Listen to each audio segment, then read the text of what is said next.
that team. And I mean, when it became a serious focus, it was just last week, I think. Because I think it's last week that we had to even say something relating to. I mean, I can't remember, but I think it's no more than last week. I think it was last week, Thursday, that, yeah, Dr. Mo was also here. So it was just last week, beginning here, that people were basing it on X. I mean, this is not an economic issue. This is not just on X that, oh, we need a this. Peter Obi was not obliged. But point is that the fact that he listened, and that's one of the things I told people a lot prior to the election, that the relief of just knowing you have someone now that you can make even just noise and just say, we want this. I've said it so many times. It's sometimes you probably will do things that you don't want to do, but just because the most people want you to do it. I think they call it law of utility. It's a realism, I don't know. But you don't want to do it. You don't think it's the best thing to do, but because most people want it like that, you just say, well, okay, since it's what you want, I'll go ahead and do it. So the fact that people just made recommendations here on X about getting a media team, and last time Dr. Mo was here, he made reference to the fact that, it's Peter Obi sometimes sees these things, and he sees, not sometimes, always sees all these things, and it was being worked on. And today, at least the Twitter handle has been put out. Hopefully that does a lot of help media-wise. But the side I'm just really looking at is the fact that Peter Obi listens to what we say, and even sometimes when probably I don't think it's everything we say that Peter Obi agrees with, right? But sometimes even when he doesn't agree, he sees reason and heals and goes ahead and say, okay, if this is what the majority wants, then I'll just go ahead and do it. And that's what really democracy is about. Democracy is about how you can listen to people. Democracy is what the video that Jimmy played earlier, that's what democracy is. Democracy is people-centered. And that's what we're lacking in Nigeria. Look at this dimwit man yesterday, talking to a media person that is demand. As in any country, you don't even need to be asked. Someone, sometimes I'm just talking out. All these things, I not write it down. As I'm talking, they're coming to my head, and it just gets me really pissed. Like, as in, you're a public officer. You are paid with taxpayers' money plus the one you steal. Then someone is demanding something that you should put out on your own. Then you are first of all being rude, trying to deflect, trying to distract. Luckily, the person says, no, I'm not going to be distracted. Kudos to that lady. And went on asking. And you are trying to, play it all around because you are a fluke, you are a fraud. So it's just tells you APC doesn't rate people. I like what he used to say. APC hates all of us alike. They don't rate all of us alike. And I mean, even you as an APC supporter, as an Abado, you are not. I don't think, in the grand scheme of things, and I mean, this is even outside banters.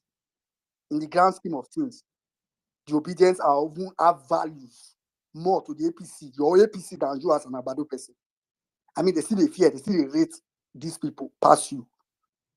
So it's quite unfortunate, but then again, it is what it is. Then just on a rounding up note, on Saturday we are going to be having, and I have it on the Jumbotron.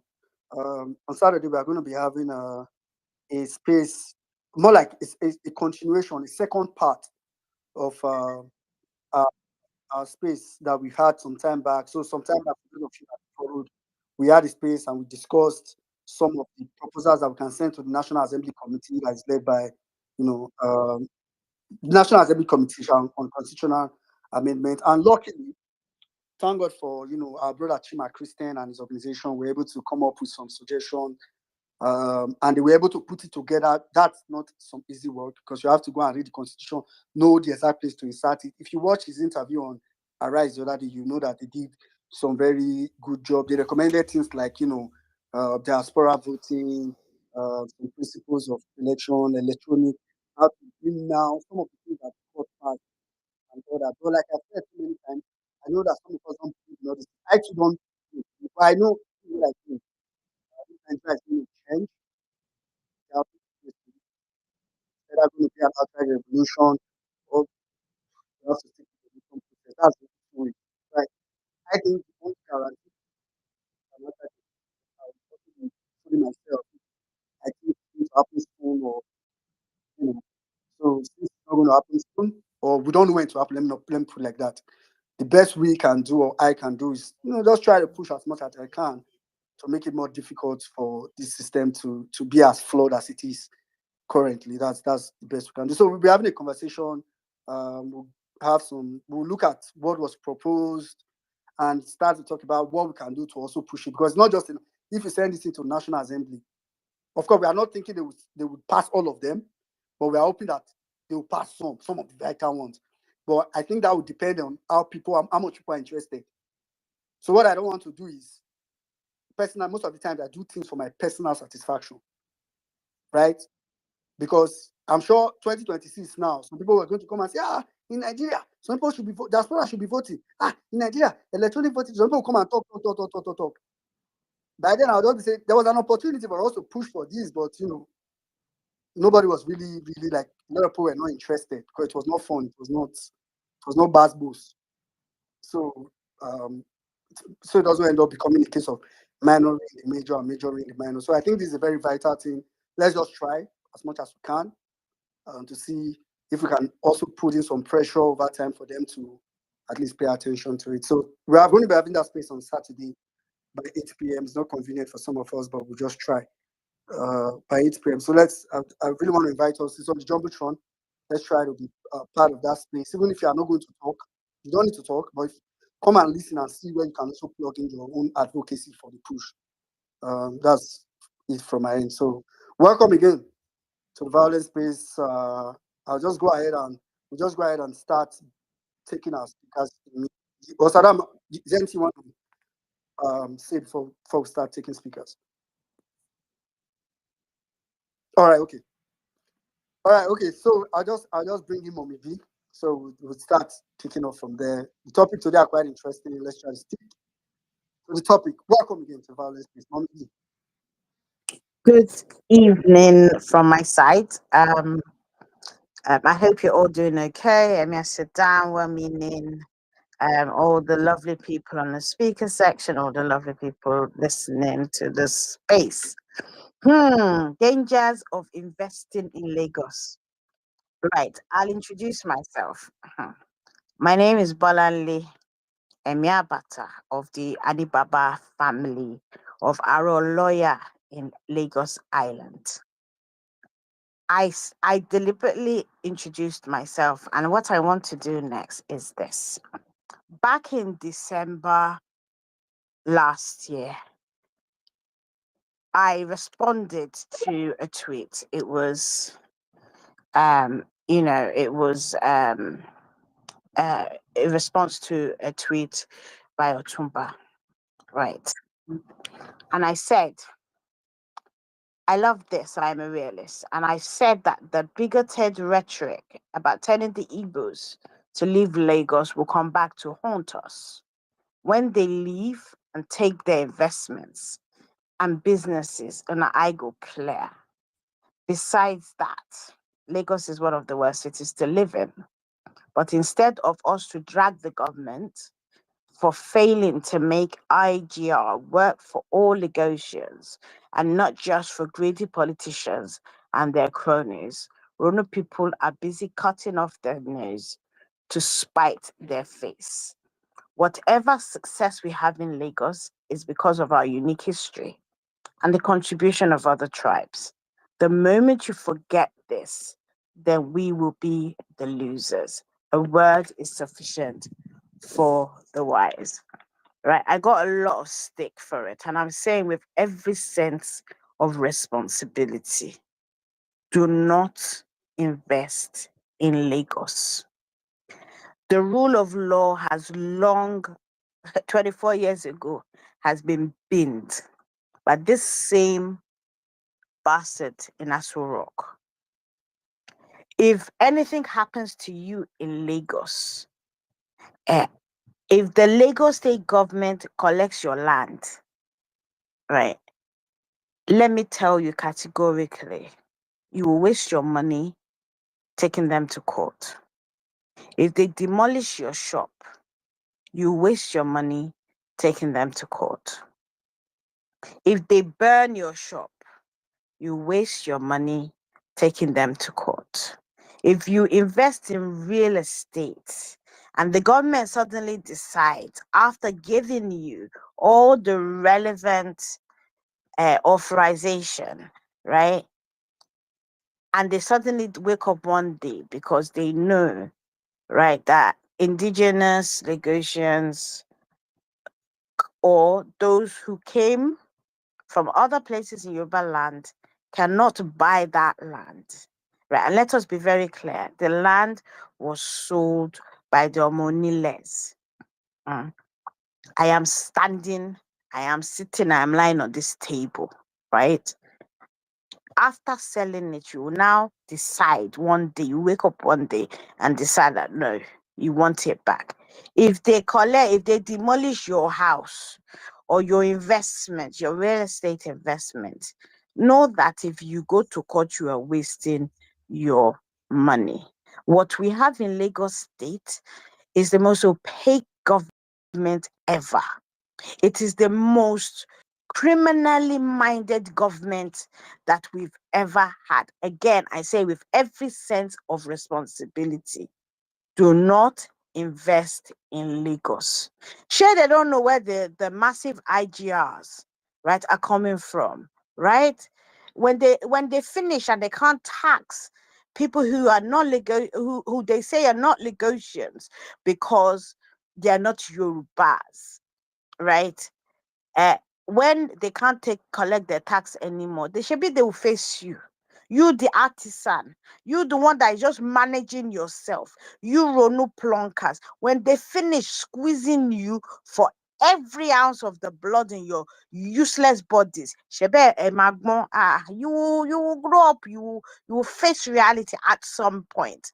But my brothers and sisters, from everywhere else in the country, do not invest in Lagos until we manage to uproot the structures of criminality, right, and corruption.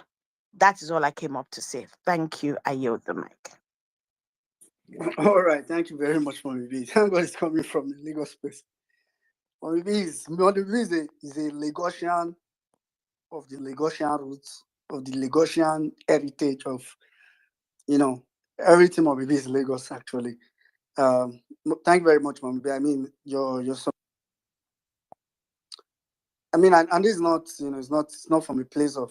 I'm glad the way you said it last is very key until the structure of criminality is uprooted, where you know your investment is protected. But like I said earlier, if you have good high risk appetite, no wahala. Your money is your money. All right, quickly. All right, Dr. Mo, where did you go? Dr. Mo has dropped. I was planning to bring him up immediately, but okay. I think maybe he's having some phone calls. Please be on speaker section and you intend to speak. Check your screen to be sure that your hand is up. And raise your hand if your hand is not up, so I can come to you. But for now, I'll just go by those that their hands are up. So I'll start with Johnson. After Johnson, I'm going to come to Call Me Lexi. Johnson, please go ahead.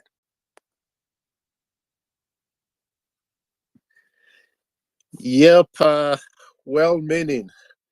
Good evening, good afternoon, everyone, depending on where you're spacing from. Yeah, in fact, your conversation is actually a very deep one. And listening to Madam Bolanle, I think I would just like to expand some of the thought or sentiments being shared here a little bit further. Personally, to me, I would say do not invest in Nigeria as a whole when these criminals are in charge, because Lagos is actually um, a unique place based on the antecedent of the Tinubu that we are having as president now. And obviously, his antecedent in Lagos is actually what he's actually going to replicate in the entire country.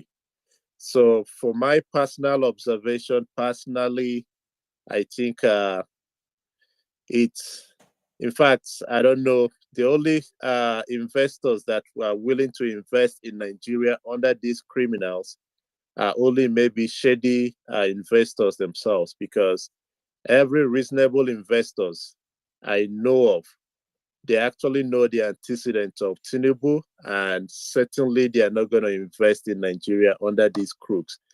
And in fact, I think the record actually proves it, because if you observe, there are no major foreign direct investment coming to Nigeria. It has rather been a foreign flight.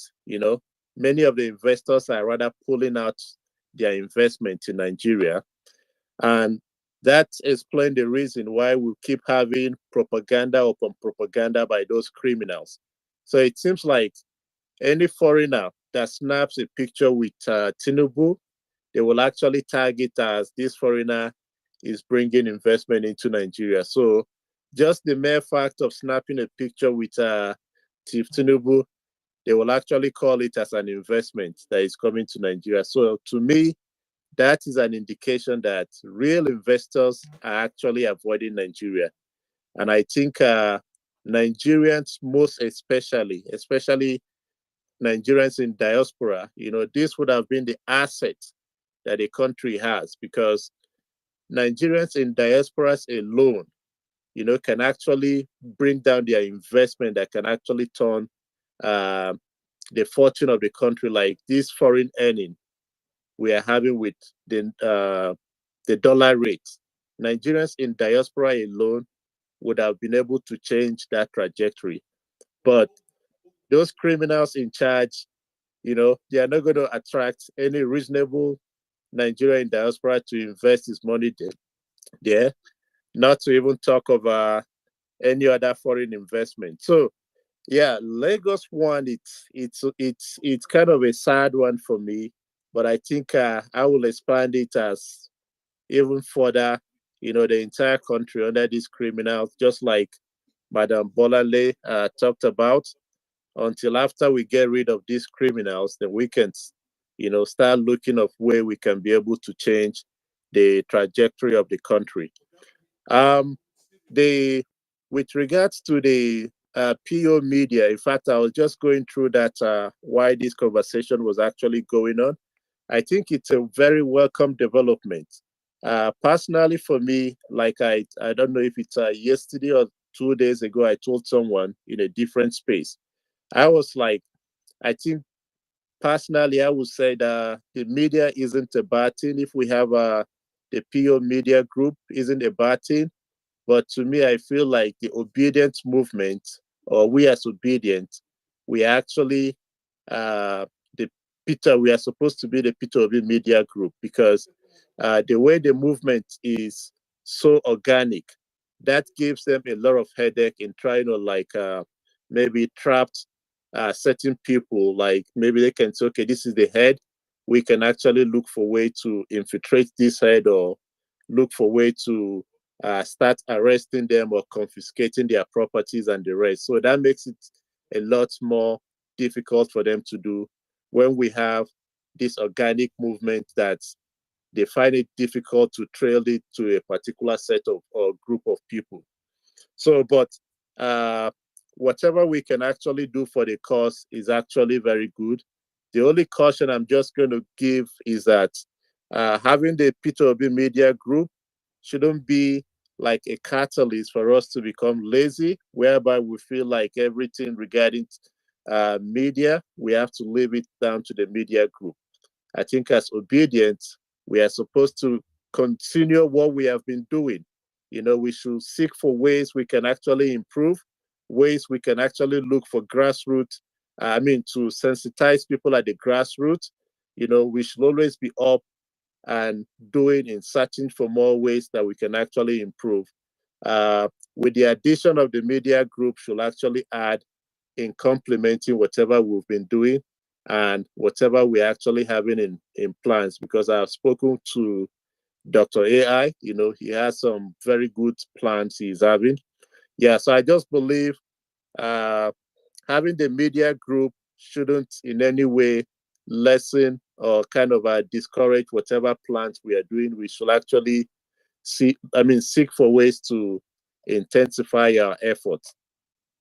Yeah, so that's gonna be it for me. I just want to thank you, well meaning. Thank you, Emir Saddam. You guys are doing awesome. Keep up the good works you guys are doing. All right, thank you very much, Johnson. Thank you. Your submission was very brilliant.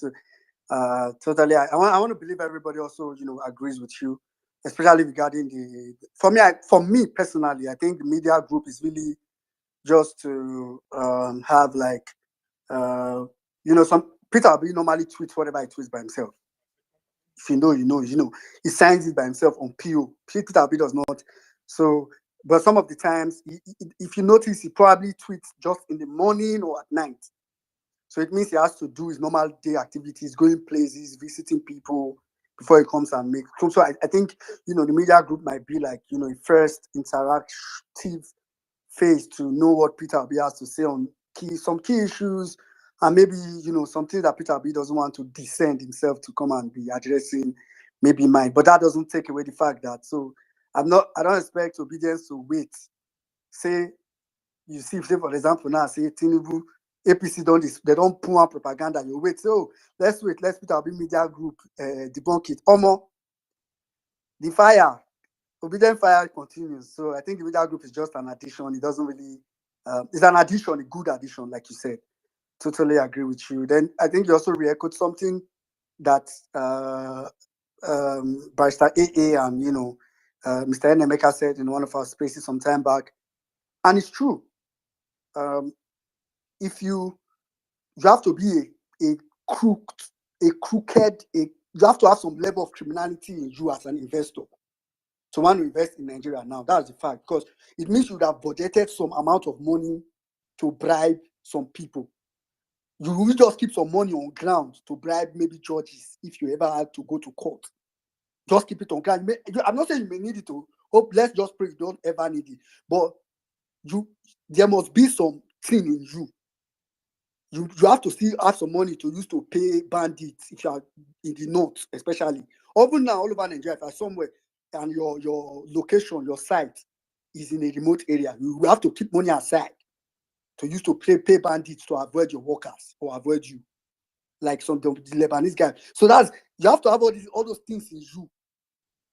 And like AA said last time, if you are investing in Nigeria to an extent, you are a partner risk. No serious person want to partner because your integrity is kind of like already in question, because they are thinking, what must you have done? You must have done something. You know they go this place with clear. This place where you did, so they're not they go there with clear. Not to talk about Lagos.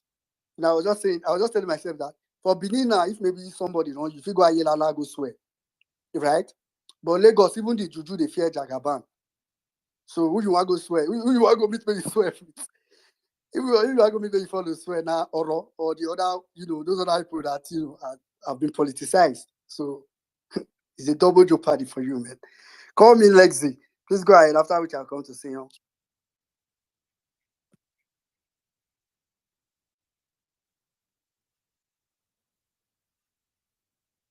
Call me Lexi. Are you there?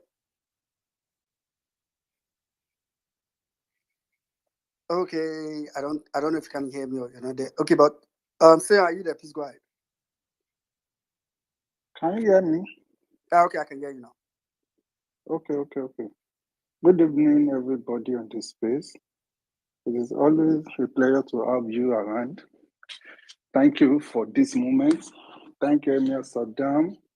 Thank you, 1 minute. Thank you for always holding it down for us to listen to this beautiful moment. Thank you, everybody.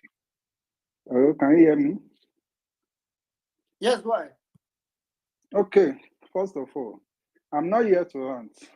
We have gone past that moment. We are going to be ranting because as at this point, everybody has seen. We did it before the election and after the election. Reason why we told these people not to vote. But before I go deeper, please, I put something on the jumbotron about the scorecard of Tinubu, the voiceover of Emir Saddam. Please, I will appreciate if we can spread it. You know, some people might not want to read, but once they see it is voiceover, before you know it, they would have listened to it, and it's a great voiceover. I will advise, please, let's take it to all social platforms and spread the news. It will be easy for everybody to digest it. That's on that. I did a little protest yesterday, solo one. And what prompted me was waking up, seeing people fighting for petrol at 1,000 naira. Then I stood up, I said, let me go to the street. I saw people going for petrol. I walk up to the attendants and ask, before they say, how much are you going to sell this petrol if you started selling? The guy said 950. Okay. Then I went to buy the cardboard. I wrote it. Then I told them, I see you people, you are useless. I said it in Yoruba. You will spend all your time here now for petrol. Whereas this energy, there is a way you can spread it to. And I said to them, right now, what I'm saying now, you will want to channel your energy to me, a Nigerian like you. Whereas there is a way we can channel this energy. Then I walk out. I did the solo protest. One thing I noticed is everybody is angry. Everybody is fucking angry on the streets, but they don't know what to do. And I'm happy I did my little thing, came back to my home, and I felt joy. For how long are we going to continue like this? If we have something in our head that we are thinking, how will you go and kill for 1,000 petrol? We have 4 refineries. None is working. None is fucking working. Who told you if you buy this petrol at 1,000 naira, you won't buy it at 2,000 naira? For how long are we going to continue like this? And I'm happy it is happening now. We all can see it. Those people that say they don't want Peter Obi now, they are crying. They are worse. I'm enjoying this game. Maybe it is Peter Obi that will never be president. Oh yeah, now, let's see who will suffer. Let's see who will face the hardship. Peter Obi will never be president. I accept. Let's continue. Let's see who will suffer. It is me and you that will face it. It is me and you that will suffer it. These people don't care. 100 days, there's nothing to show. Somebody should tell me one single thing Tinubu has done. I said it. Government is personal to you. How is it? I have an old man that always bought egg from him. He's a Tinubu pro. To the glory of God today, that man doesn't have a poultry again. Yesterday I asked, Daddy, do you have egg? He said he doesn't have. That man just waved at me. He doesn't have again. The only thing he is enjoying is the money Sheyi Makinde is paying him because he's a government worker. That's the only thing he's enjoying. He's just wave at me. Kò lẹ́yìn mọ́. Again, nothing is working. Which investment do you want to do in Nigeria? Nothing is working. And is this how we are going to live it? Me, I am enjoying it as it is going. Shebi, it is Peter Obi that will never be president. It is Peter Obi that is suffering. It is Peter Obi that is facing the hardship. But me and you, Abi, we are enjoying. Let's continue. Diasporas, thank you for everything you are doing. God will bless you. The reason why you are doing it, God will reward you. I know you want to see a Nigeria that works. You guys want to come home, relax, and go back. You want to feel how Nigeria is. But these people have made it hard for you. I know we are going to get there, but please, in your little way you can lend your voice, please keep doing it. And I know God will bless you. To you, the mic. Thank you. All right. Thank you very much, Komi Lexi. Congratulations on your up NEPA. Anyway, made a lot of sense. And well done. I actually saw your video and pictures yesterday. I mean, that's how we can do it one at a time. Keep educating people where you talk to yesterday now. If another person talk to them another day or they see you again, they will say the matter don't serious. Or at least you planted something in their mind that they will have to think about for a long time. So that's very commendable. Well done. Okay, I'll quickly go to Sion. After which I'll come to Dr. Mo. Maybe just take lady. I'll take Sion, and I'll come to Dr. Mo. Dr. Mo, I think your network have been taking back and forth. Sion, go ahead first. Hi everyone. Hmm. Tinubu's 1 year in office. I don't know. I don't know. Okay, so last year when I went out to vote, I've talked about it several times. I was attacked at my polling unit and I walked up to some of the guys that attacked me the following week. I went to ask them questions, and one of them was ranting, telling me the only person that can remove Tinubu is Ayilala, waiting, this and that. I said, okay, no problem. And those guys usually hang out on a route that I pass when I'm coming back from work. So last year, May, June, July, August, you're about to see them, they'll be loafing around there and all that. Towards the end of the year, I stopped seeing them. And I saw one of them recently, and that one, the one that said, Ayila like and remove Tinubu, I can never forget that statement. The guy bleaches. Like the last time I saw him, he was looking so dirty. Like he could not even afford the bleaching cream he's using. So I wanted to go and meet him again and say, she been a toxin away, go cry. Now see you, see me. Who they cry? But I just respected myself anyway, and I walked past him.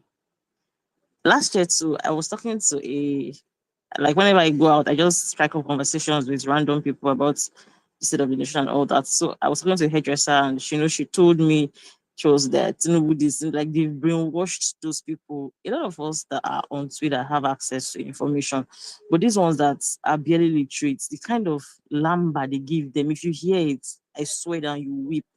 That's why I would encourage everybody to keep talking to people around them, whether they hear, whether you don't hear, just do your own bit and leave them.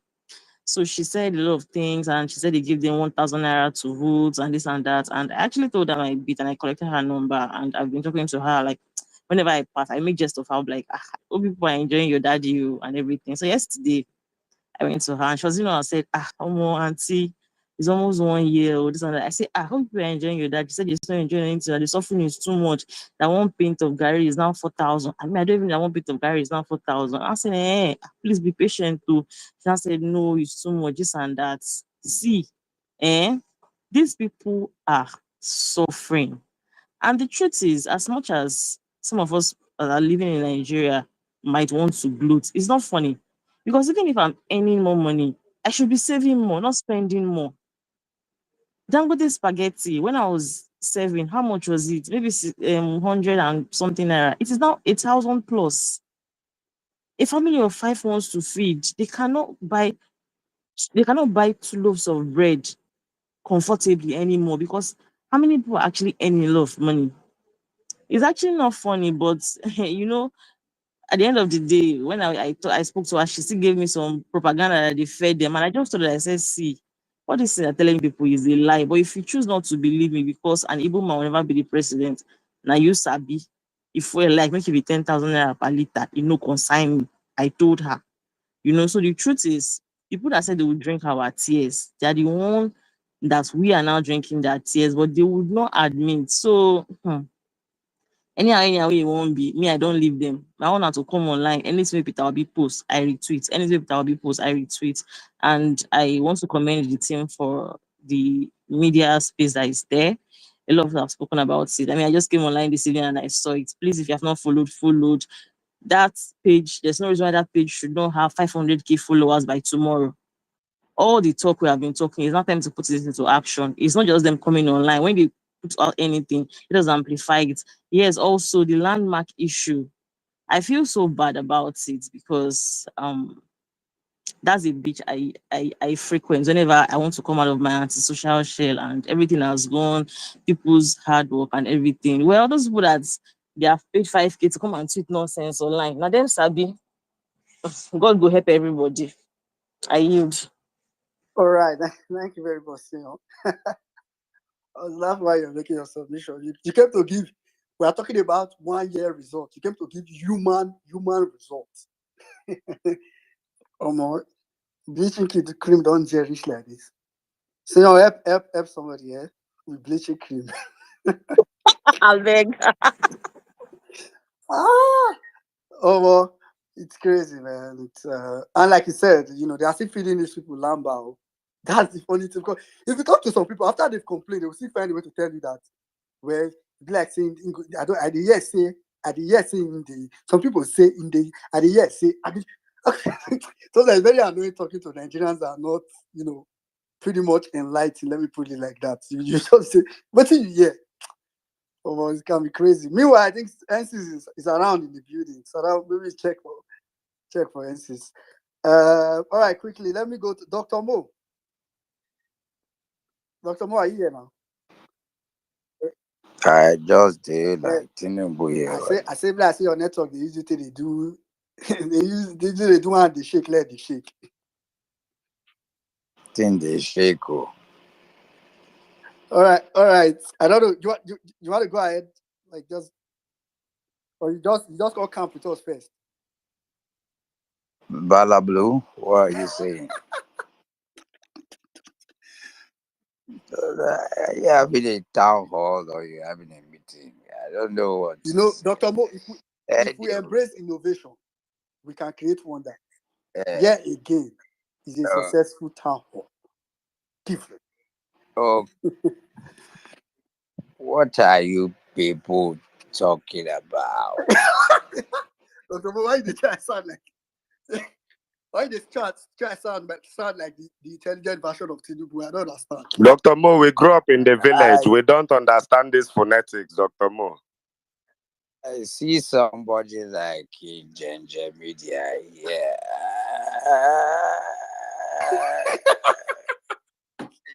You know, I don't know what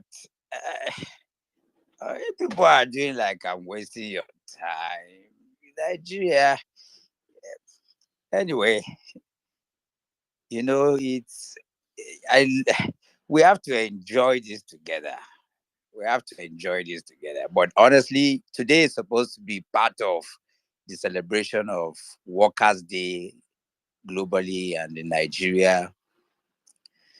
I know. I mean, if you understand, for those who are not students of history, but it is Workers' Day, like yesterday, today. That's the contributions of workers that led to Nigeria's independence. They fought for self-governance. They fought for wages. They gave it all, and that's why we can be here today. And it's no joke because again, some people think we're trying to make light of this, but honestly, just like my introduction, that's how it's so sad because there is no administration in the history of our country that has made nonsense of hard work, of labor, of workers like this administration. It's just made them so useless. I mean, we are buying darkness for 300%. What I mean is, tariff was increased 300%. That's light, oh. Somebody is talking about food. The one for food, we don't even know, as in the ink, we don't even know, there's no level, there's no metric to even measure what is going on anymore. And I remember I was on was Russian TV yesterday, and I was saying that it wouldn't matter if we know that the dollar is 2,000 or even 3,000, no, even 5,000. And I know some people want to argue. The issue is not about whether dollar naira is, I don't even know again whether it's going down or going up. Whichever share, at least you guys know what I'm saying. Uh-huh. What is the issue is that whether a community, a family, anywhere you cannot plan. Nobody there is, for the first time in the history of Nigeria, you cannot plan because you wake up, dollar yesterday is not dollar today. It means that because if dollar is 5,000, I'm using the worst of examples, but you can plan if you know that the next 2 years, the next 6 months, the next 1 year, dollar is going to be stable. It is the instability. Everything is shaking in Nigeria. Insecurity, security, everything is shaking. and it's a dangerous place to be when you cannot make any plan. It is not about trying to be. It's not bad belly or anything. This is just the current reality of where we are, and because we're talking about the dangers of, we're doing the 1 year report or whatever it is about where we are right now. Nothing, it's crazy. So you can't, after 1 year. I mean, if you're in Abuja, like I'm in Abuja right now, so even if you want to buy fuel for 1,000, I cannot see it. So it will not be like, okay, we're trying to, no, we're patriotic Nigerians. We want to ensure that this country, we can't buy fuel. There's no fuel to buy. I mean, you people, or if you have fuel, I don't know. I live in Abuja and there's no fuel anywhere to buy. And just to think that a year ago or less than a year ago, before this administration, that we're actually buying fuel for less than 200 naira. We're buying fuel for 600, 700, 1,000, and it's not even available. Like, sincerely and honestly, not trying to be bad, for those of us here in Nigeria, how are you surviving? How are you surviving, really? Anybody, whether you're a director, you're a farm cannot, how are you surviving? This is the result of this administration. It's fear, it's anger, it's danger, it's everything that is evil. It comes with it. You can't say today, if I do something to Zare Yusuf, he cannot say I do bad to him. You cannot go to court and say you know that for sure that you get. It's not possible. Except you have money or you have something. So the baseline of life and humanity, which is law and order, is completely removed. You can I mean, it's sad and bad to say, but you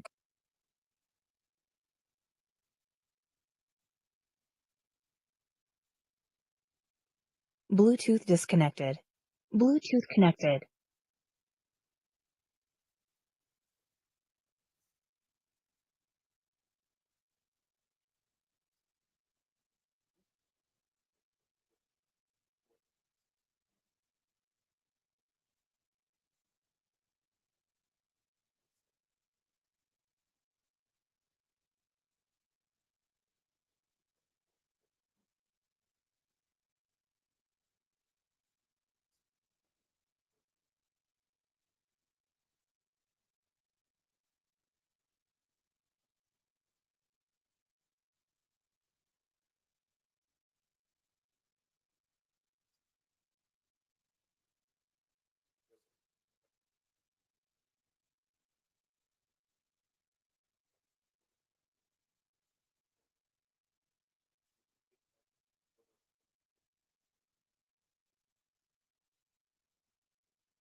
and they're just hoping, to grab, to snatch and run away. Exactly the spirit of the king. How we came into power, that has become the reality of everyday living right here in the city of power. This is the result. The result is looking at us, our report card, our collective report card. We took it like a joke. In fact, we make joke of it. To snatch, to grab, to run away. I remember saying on Russian TV just yesterday that and I think I'll do the posting today, or I'm waiting for the clip of the interview where the I don't know how many of us here read the is it the results or the report of on human rights issues in Nigeria, and they said that there's no significant difference That's the report from on human rights. What they're saying is that the election that took place that is not any different from previous election, and that this administration is not different from any other administration. And I said, it's not only an insult to our sensibilities, but it's cruel, that people were burnt in Kano. Is that how people were shot in River State? It's never been seen. People were whipped in Lagos out of polling booths because they're not going to vote for APC. These are the results. Has that ever happened in the history of our country? We've never been this low. We've never gotten to this point. We've never come down to this point. And then you say nothing. I say it's unacceptable to make those kinds of, it's not acceptable. And we will never get used to it. Yeah, I know that we are the happiest people, in quote, that we can be happy through, but we should never get used to bad things. We can never get used to stealing, looting, destruction, criminality. We should never get used to darkness. Who does that? We'll never get used to it. We refuse to get used to it, because the people that can change Nigeria are the people that in themselves, they can never be changed. If Nigeria can bend you, you are not one of us. You can be there, but speaking to the issues, you cannot. And this is why we'll continue to be here regardless of what is going to happen.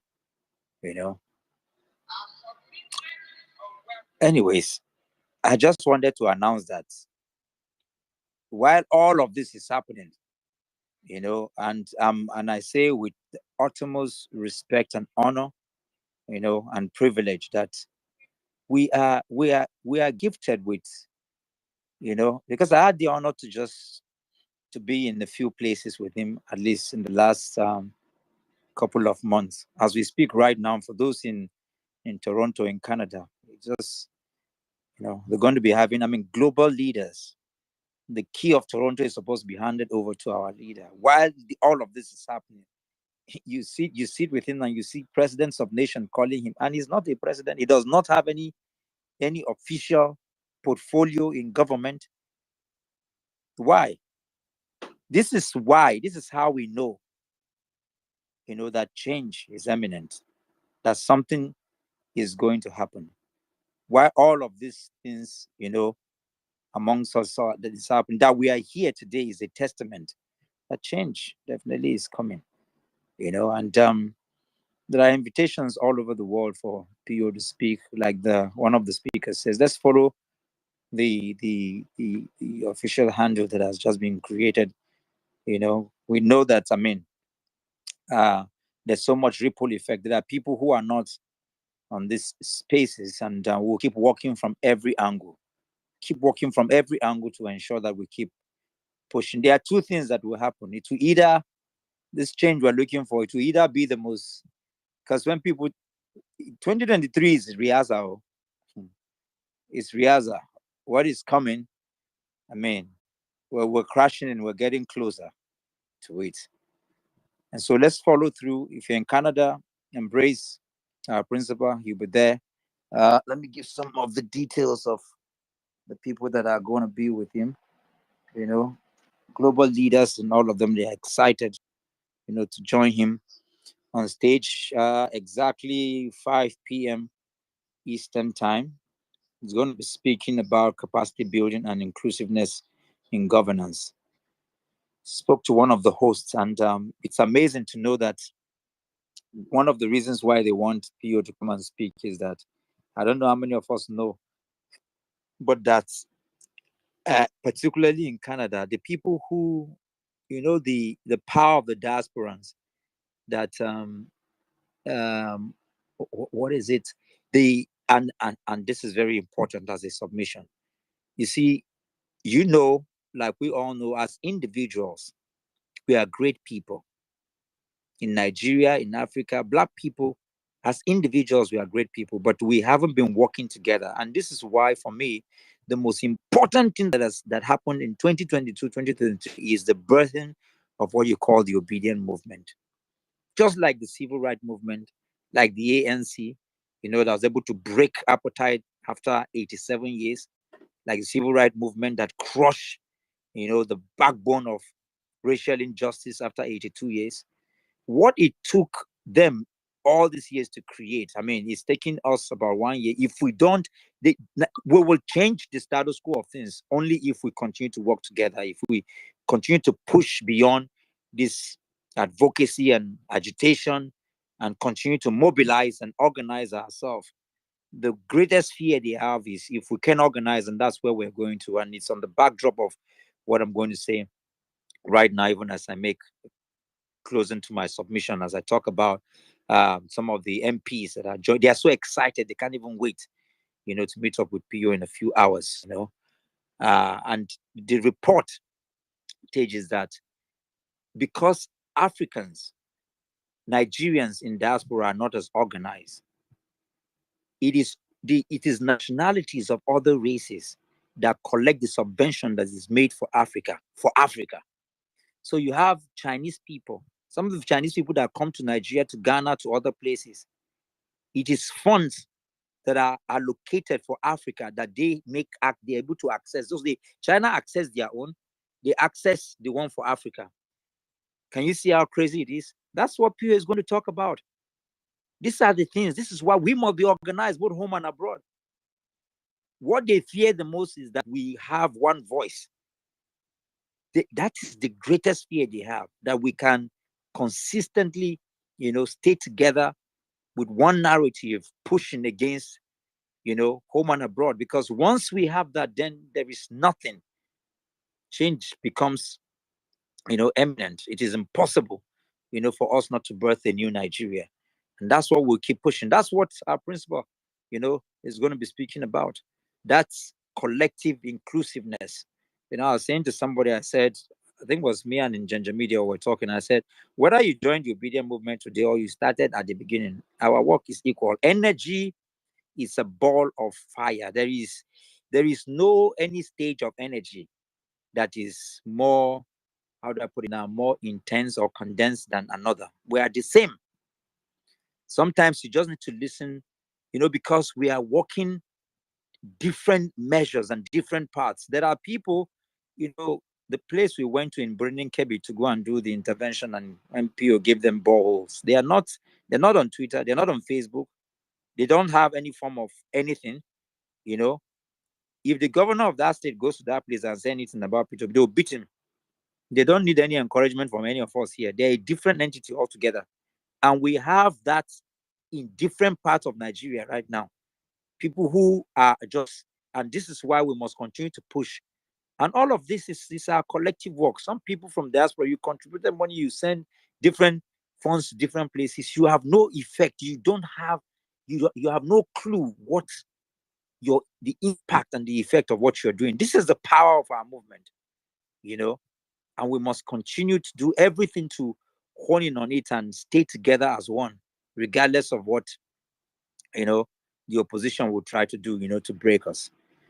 So I'm encouraging, and we're putting it up. There are things that we're going to be putting through the media center so that we all will go there and collect, and hopefully our principal will also tweet about it. So we have, there's Basi Osage is a guest speaker. He's one of the people there in Toronto. Honorable MP Williams will be there. Honorable MP Graham, McGregor will be there also. All of them, just can't wait to hear from our principal. The honor and the respect that he received from global leaders is completely second to none. I'm hoping that before he returns, this key to the city will be delivered to him, and he will return. That's the only joy we have, that we have. We represent Nigeria, and I'll say it here: Bola Ahmed Tinubu and Zul, they don't represent Nigeria. The people that represent Nigeria, the people that uphold the ideals, the highest standard of ideals that is enshrined in our constitution, in our coat of arms, in our national anthem, in our national pledge, those are the real Nigerians. And it is on the account of the work, of the labor, the continuous, hard work, refusing to buckle, refusing to give up, hoping against hope that one day that we will see the light of day. Because at the end of the day, like I said, however great we are as individuals from every field of work, you have Nigerians blazing the trail, everywhere, from science, technology, entertainment, everywhere, politics, globally, we have Nigerians everywhere. But the fact that we don't have an African nation that is superpower, once we appear anywhere, the image they see us is the image of Africa. Because once a white person appears, what you see is the image of America or the image of Britain or the image of China or Japan. That's what you see. But once a black person shows up, what you see is the image of Africa. What's the image of Africa? What's the image of Nigeria? This is what winning for the obedient movement means. This is what becoming president of PO, becoming a president of Nigeria, that's what it means. Is a change, in the image, in the perception of how we are seen globally. And this is why we'll continue to push against the envelope of this barbarism and the suppression, the oppression that we are subjected to by this regime, particularly. Yeah. All right. Thank you very much, Dr. Moore. Thank you for that extensive, detailed submission. Thank you very much. Cizo, that NCC we don't hear about. You're welcome. My brother, thank you very much. Good day, Violencers. Good day, Saddam. All protocols observed to everybody on the top floor. Nigerians, we are in trouble. We are in trouble. I expected Bola Ahmed Tinubu to fail by every indices. It's not beef, no be quarrel, no be fight. But by all statistical data, Bola Ahmed Tinubu was going to fail in office. But by goodness, I do not believe it to be this bad. The way he snatched the 2023 election, the way he ran it, one of Bola Ahmed Tinubu's fortes all through life was he was the charismatic fellow who knew how to at least put intelligent people to do the work, even though he would disturb them. Or so we thought. Till we got a cabinet. The Nigerian cabinet should have a member per state. We used to have 36. He inflated the cabinet to 48 ministers. But guess what? 44 of those ministers has EFCC fraud cases. How do you expect this man to even achieve anything with such a portfolio? Bola Ahmed Tinubu has refused to accept that if there's nothing the obedient movement has done to him, is that we have unmasked him to the world. The world knows that he's a certificate forger. Till today, Chicago State University's Twitter handle is locked.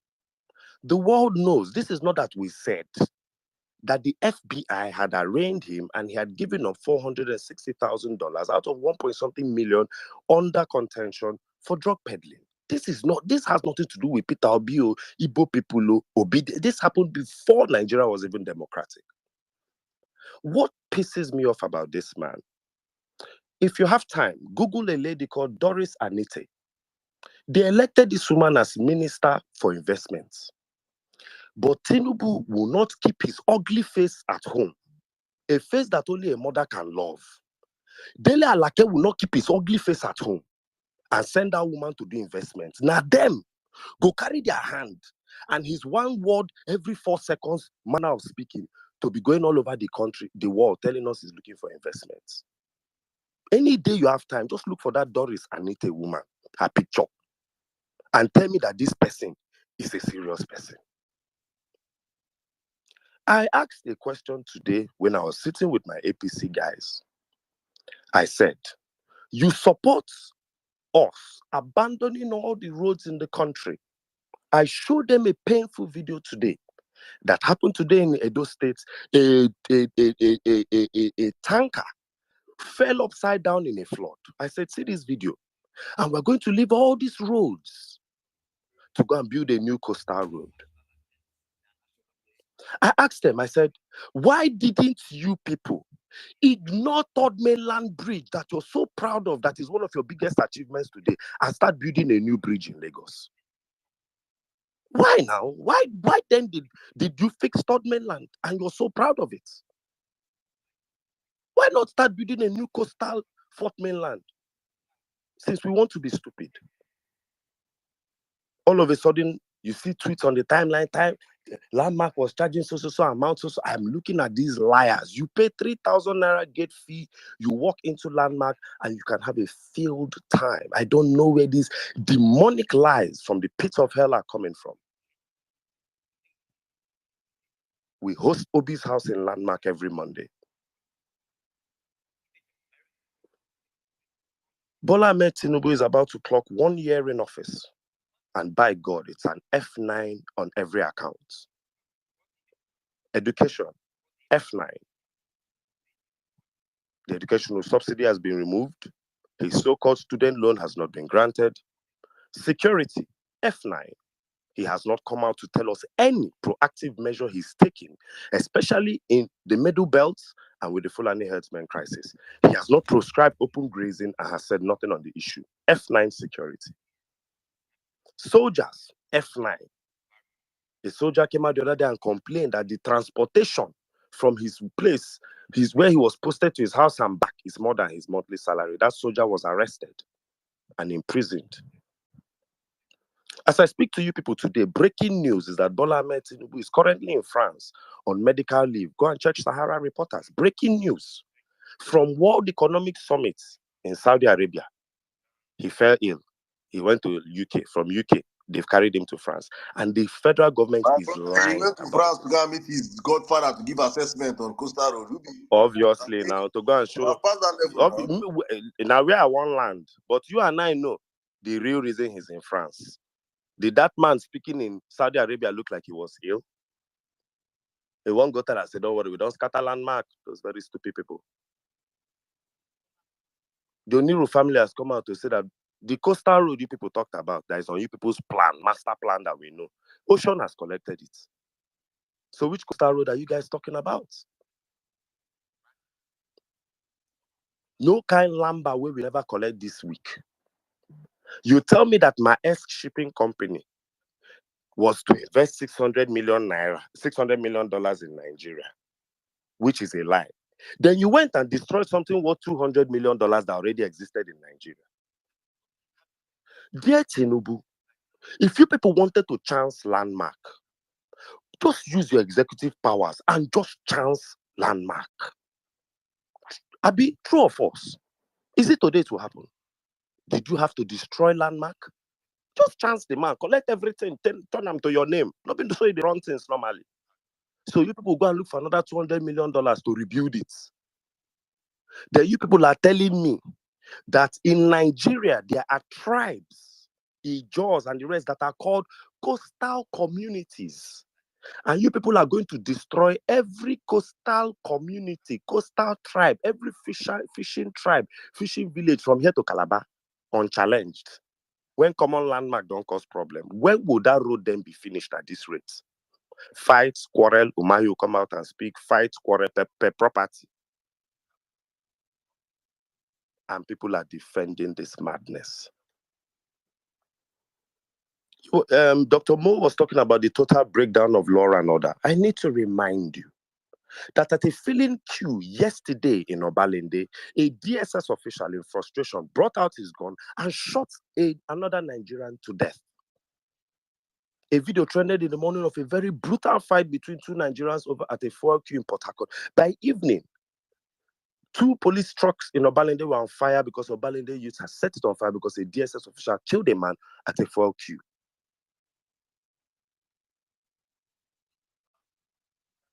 And this is the Nigeria we are in.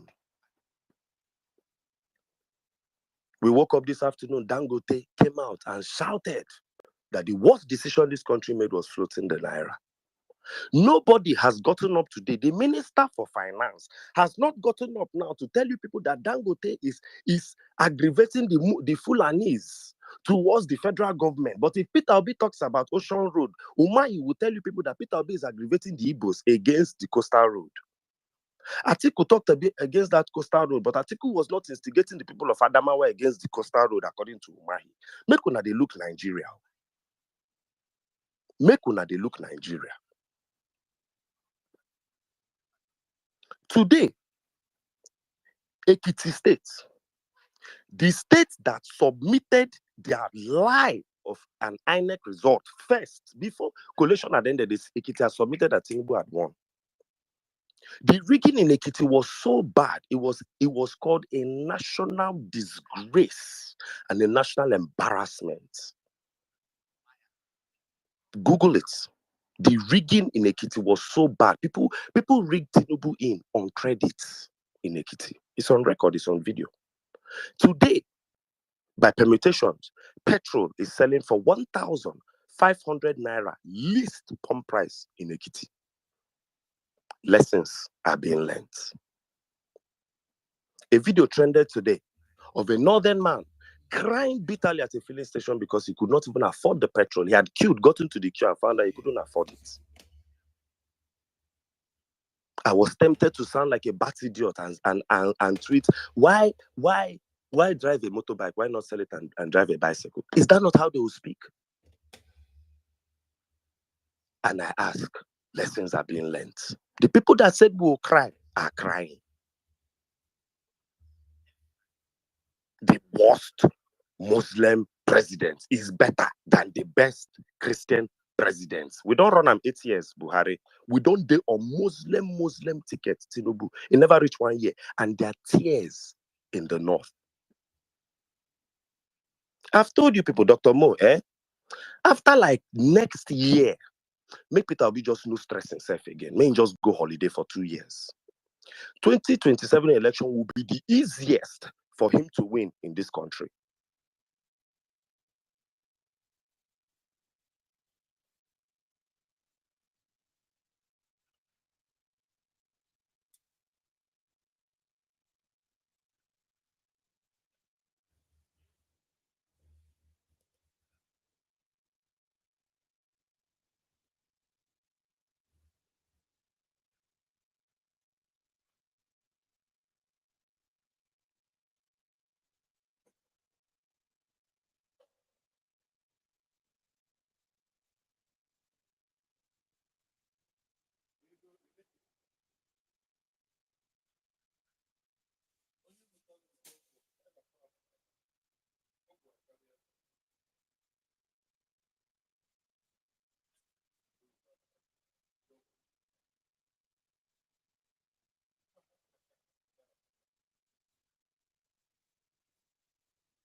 I don't think I don't think that's like, I really hope something happens before then. Thank you very much, Zari.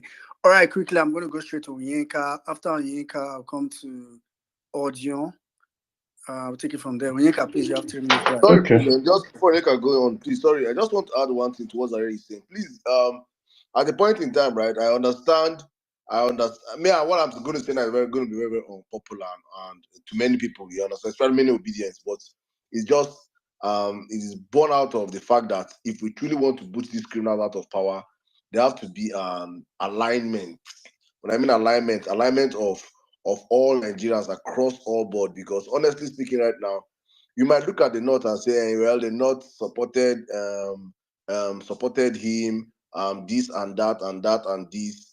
Whether they supported or did not support him, if we are to put Tinubu out of power, we need an alignment from northern youths and southern youths. You cannot put Tinubu out of power by just being us here. I keep saying it all the time that people will carry ginger for mouth, now people with the south.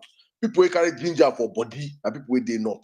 When we choose to come out and say, let us scatter everywhere, you see, this I say, if Peter Obi was a northerner, there's only two options right now in Nigeria. If Peter Obi was a northerner, Peter Obi is the president of Nigeria presently, or Nigeria is burning, or we're in another civil war right now. That is the truth. So that's what we have been saying for long. But many people don't understand. After they say, let's come on, let's come on. South, we shall be come out, talk. People will get action for putting our brothers or not. And if they are showing signs that are ready to come out, please try and reduce that your banter. I understand. Yes, Let you me want to ask you a laugh at question, them. Sadan. Let me ask you a question, because in things like this, you turn out smarter than me. So let me just ask one question. Okay. One of the biggest voices calling for protest right now is Waspapi. That's one. Mm-hmm. Second question. There was a video that went viral where people came out in the north and were advocating that Tinubu should step down and that Shetima is who they should start protesting to take over. Do you understand a second agenda? So I ask you again, how badly should we collaborate with the north when they are the Malam Jabirs, the Zahiris, and the rest? That's one. Should we now start? Okay, we can disagree with what's happening on anything, but when it comes for protest, let's start, because now them get ginger for body. I understand where you're Some frying pan to fire. Let me now answer you. Okay. Let me Answer me, answer please. you. I really need this one. Sorry, I'm asking you in public. Just I know it's very you ask that question in public because my submission is in public. You see, if you choose to meddle on different sentiments, you understand that it speaks right now. There's a Shetima block in the north, very minute, very minute. If you choose to, and they will come up on social media, it's just like saying, it's just like right now there's Yoruba Nation agitation, there's IPOP agitation. If you choose to focus on these minute people that infinitesimal of the conversation, then there's a problem. But the major problem we're saying right now is that people are rising up from the north to the south, to the east and the west, and are crying against the system right now. Forget the agenda of people or intentions of people. Forget the intentions. Our common enemy right now is Bola Ahmed Tinubu and the APC government. And for these people to freaking get out of power right now, I'm not saying they must get out of power right now, but if Nigerians choose and say they have to push them out, it is a combination of Nigerians from the north to the south to the east to the west. let me say something And about I'm warfare. coming, but I want to wrap up with this. Yeah, and if you focus on because of what Papi has said in the past, or what Papi has done in the past, that one has blocked me. I don't even take him serious. But yeah, what I me know too. is that I don't take him serious because that one you can follow my carry to front. They'll carry 100,000 and give him from behind the Exactly. I know they look down. No. He's speaking right now. Go under his tweet and see the people that are supporting him. There are people from the north that are really saying what you're saying is the truth. So focus on those people that will not go and collect money from the back like him, and focus on the people that we can get. That's just my own. If you look at all the sentiments of the people that are championing it, their agenda. Let me say something that makes. Let me say how. I've heard you, and I buy into your argument, obviously. But let me now say the only way for me how my heart can take this thing. Northern Nigeria will have to start that protest and sustain it for 14 days before we in southern Nigeria trust the protest enough and are willing. Why am I saying this? When we, the youth of southern Nigeria, came up with NSAS, they did not follow. It lasted 12 days, and we saw how it ended. My For brother, me, my brother. no, I'm just let me land, Ensis. my brother. I'm sorry. Like you said, what you said might annoy you. What I said to might annoy you. The only way I might feel confident with a northern protest now is the leaders of the protest are not people that have double mind. If I see some certain faces there, if I see person like Ibrahim, some kind people, I go no say, okay, this protest has something in mind. Two, if the northern protest is not saying remove Bola Ahmed Tinubu and put Peter Obi, if they're just protesting for protesting sake, if they're just protesting for Tinubu to hear them, or what, if the protest is not you come down, you enter, Baba, I don't know what they're protesting for. If the protest is not, if the protest has Shetima as the person that they want to come in, then you tell me as a southern youth that, okay, let's just support them because Tinubu is so bad. But let's have unity of purpose that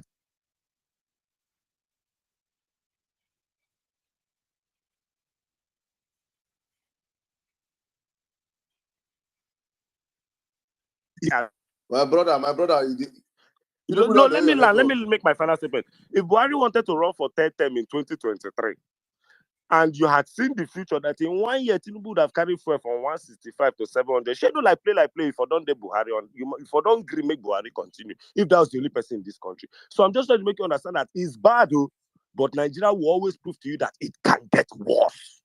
So we should be that's just where I feel we should be very careful.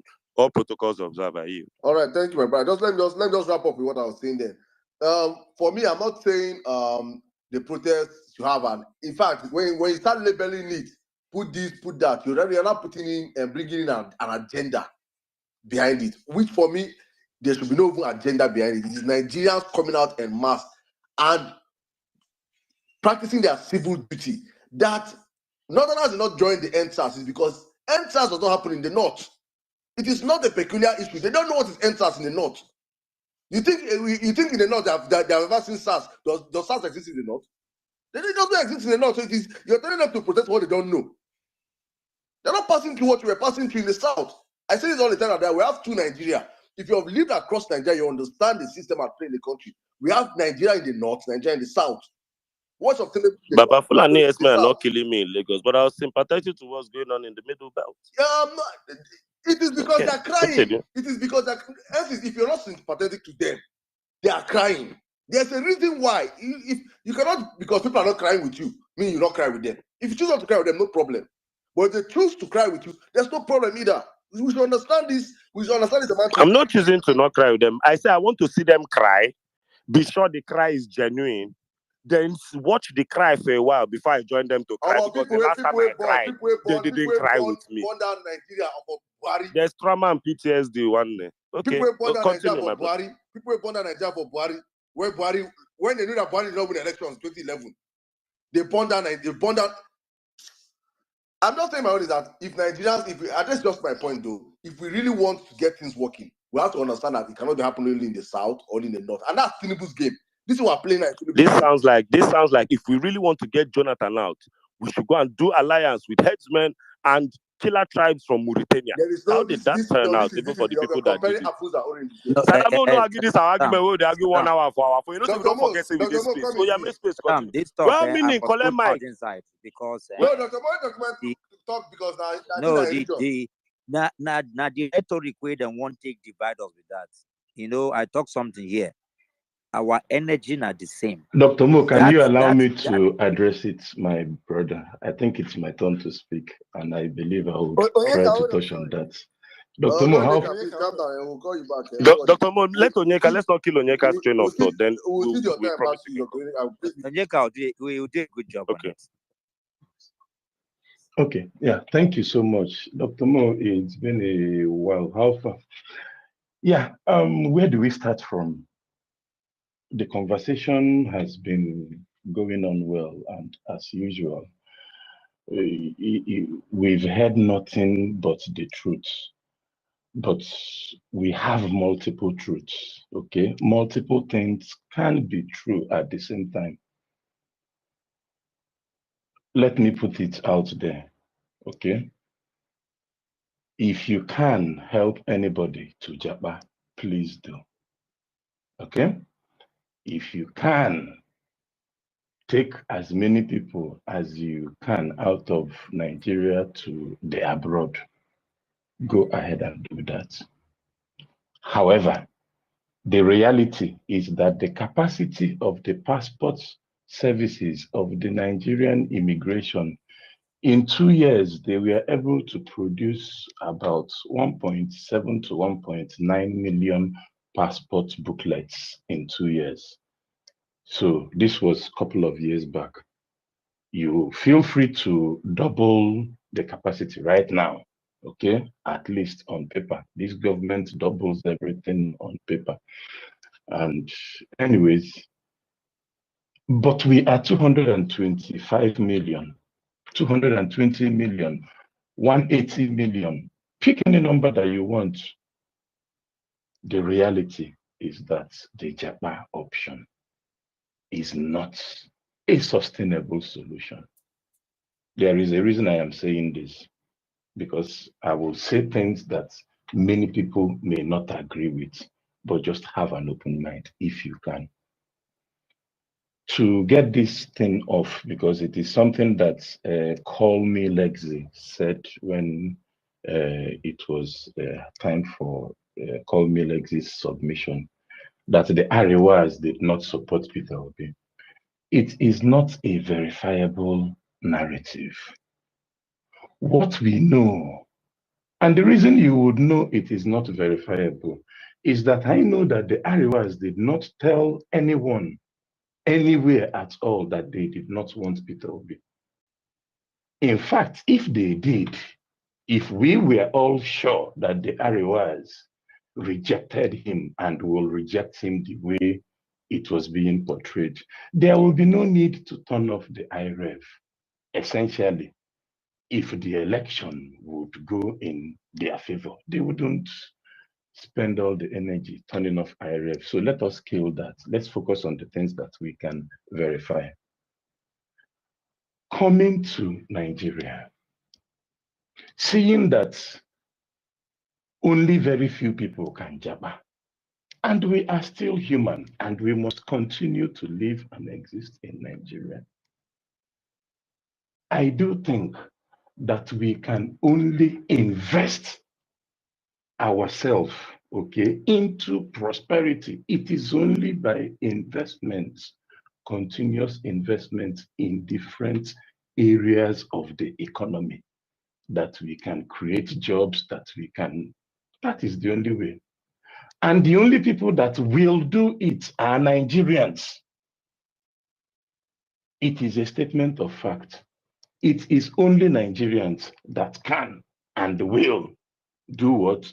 Invest in Nigeria to build whatever society you want us to. When you close your eyes and you think of a good Nigeria, wherever you see, okay, that picture, that dream, that vision, it can only be achieved by Nigerians, okay? Nigerians the world over. It is not only Nigerians in Nigeria that have a responsibility. Nation building has always been and will remain a collective responsibility. Now, before I proceed, let me submit that I am of the opinion that we can do multiple things at the same time. We can decouple the economy away from political power. It has been done in other nations, okay? Because if we separate the economy, we can at least focus on the things that we can do. Whilst, of course, we are not saying that we will abandon political power for them. No, but we can separate the two. It's a different conversation. On investing in Nigeria, the reason you have to reconsider is that there are people that are genuinely making money. Now, if you do not like the government in place, if you do not like what I am saying, if you do not like I think your money has a vote because your money wants to increase in value and create value, creating value beyond what have you. But there are people that are actually making real investments in Nigeria. It is a green field, and they are killing it in spite of all the challenges. It is not for everybody. I agree. It is a risk. I agree. Okay. If you do not have the stomach to take that risk, fine. But the idea that we would not invest anywhere or any part of Nigeria, I think I will continue to push back on that any day, anytime. What is happening in Lagos? We must call it out. Okay. But at the same time, we must acknowledge that it is a national problem. Did we not see the same level of irresponsibility in Kano? What with all the breaking, demolition. So it is an abuse. We have seen it in rivers, right? In the past. I mean, it's not as if, I think it is a national problem. And if we are having that conversation, it is okay to have expanded, yes, focus on the one that is happening right now, obviously, because it is, I mean, that is what everybody is talking about. But we must not forget that it is a national problem. Okay. It is all about abuse of office by people that are not supposed to. So, how do we ensure that these people are held accountable? It will still come down to politics and political power and the people there. If a state house of assembly that is meant to, if they are not doing their job, okay. So, I think it is a good point to lay it out. But finally, before I land Yeah. the mic, just permit me 30 more seconds, okay? There are no different interests anywhere in Nigeria. It is only the Nigerian interest, national interest. What is good for Igbo people is good for the Yorubas and good for the Fulanese. Okay. So, in having these conversations, there are no separate interests. It is only the national. Thank you. Yeah. Okay. All right. Thank you very much for that submission. Anyway, I think at some point in the space not too long ago, Saddam and ISIS that two are carry that two number one that don't carry us go where we don't know, although now where we go like go to. So some I know say some people because the way the request don't a job, some people don't want to enter school of thought. Say I belong to Saddam school of thought, I belong to ISIS school of thought. Anyway, well, Set our for and against. now I turn out to debate. Well, you know, I mean, Let's okay, not let me forget Dr. Mo had an opinion on that issue as well. yeah, Dr. Mo, please go ahead.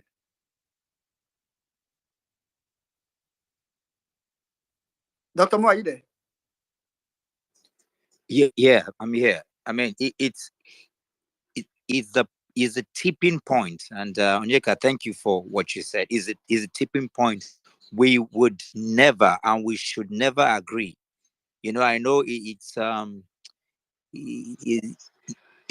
that's where we've always failed. That's where our founding fathers have always failed. The people before us, they've always failed, where people are able to divisively disconnect us. And it's all bordered around the ideology.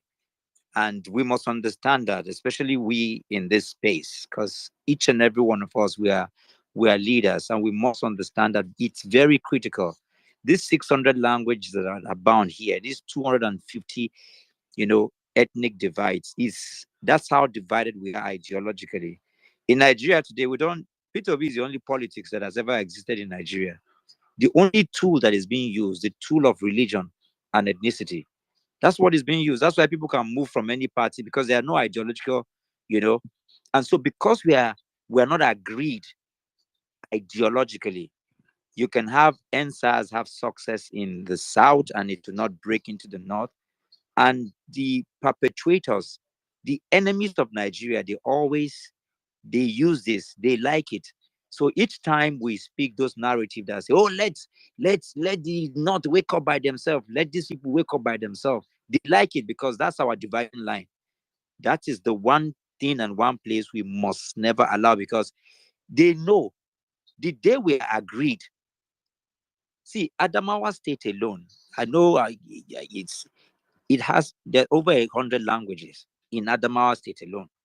But you see, when you think of the North, because of the ingenuity of some of the founding fathers, you think of the 250 ethnicity that exists in Nigeria. There are 200 in northern Nigeria, 200.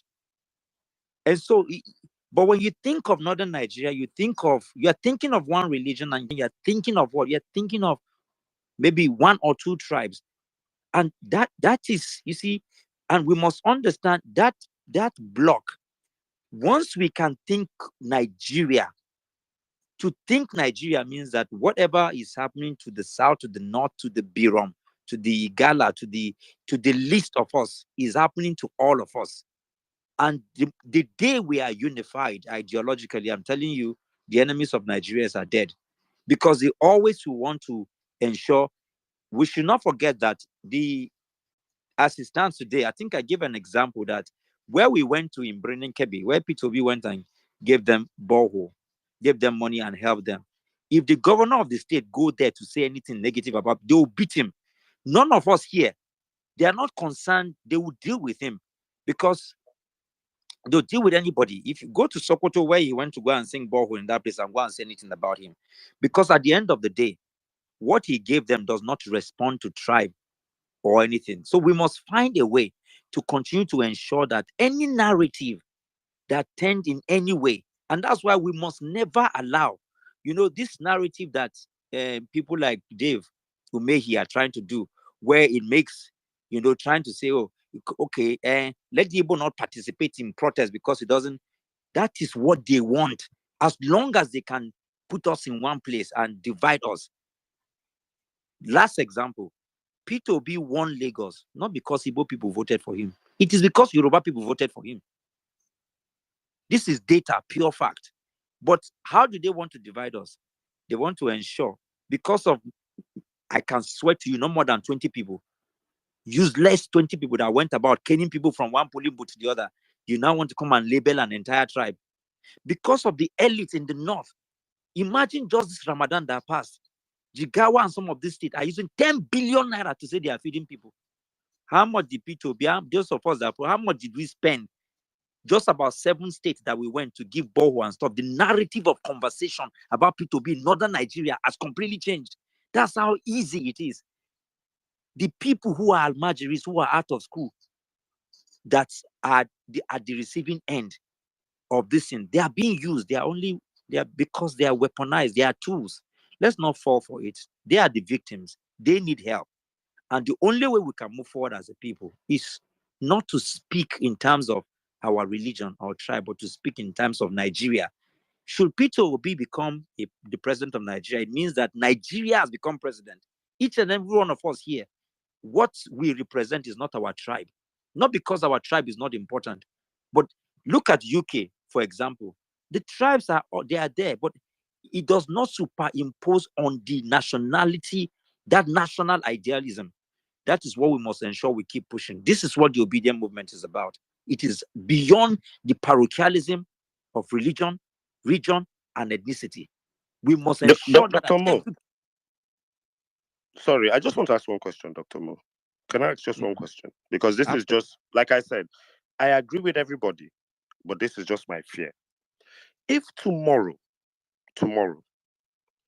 Nasiru El-Rufai, Rabiu Musa Kwakwanso, and about 2 other big voices in the north, you and Waspapin, just follow what I'm saying. There are some names I'm calling. You see a picture on Waspapin's page calling for a nationwide protest tomorrow.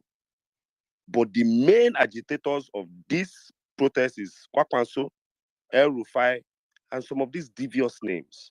Would you come out of your house for that protest, sir? If they call for it.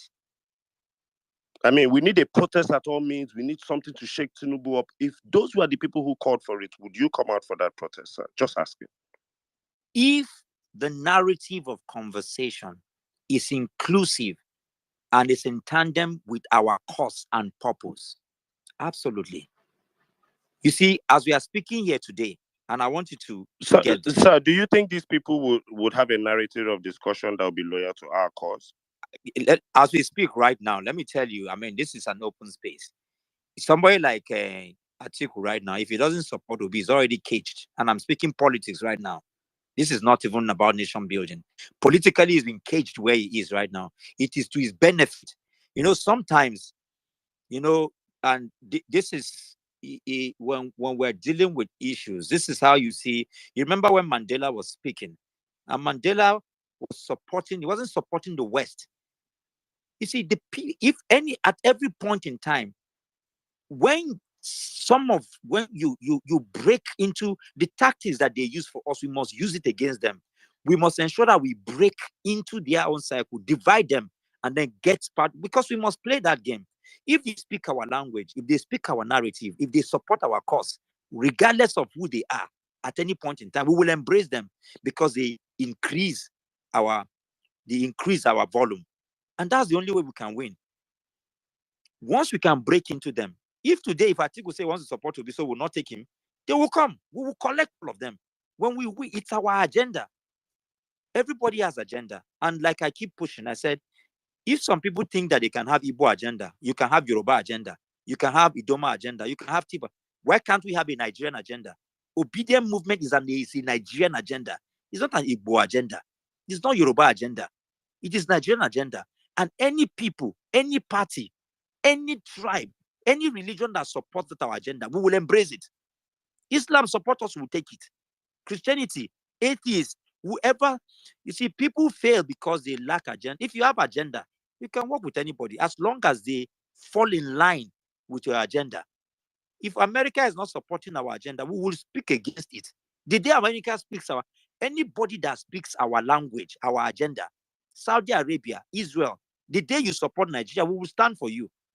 But if you don't support our agenda, if America is supporting Tinubu, it means you hate Nigeria. We will not. We will fight you. This is the point. It is about our agenda is clear. Our agenda is not divisive. Dave Ume Umehi is condemned today. Why? Because he went against the national agenda.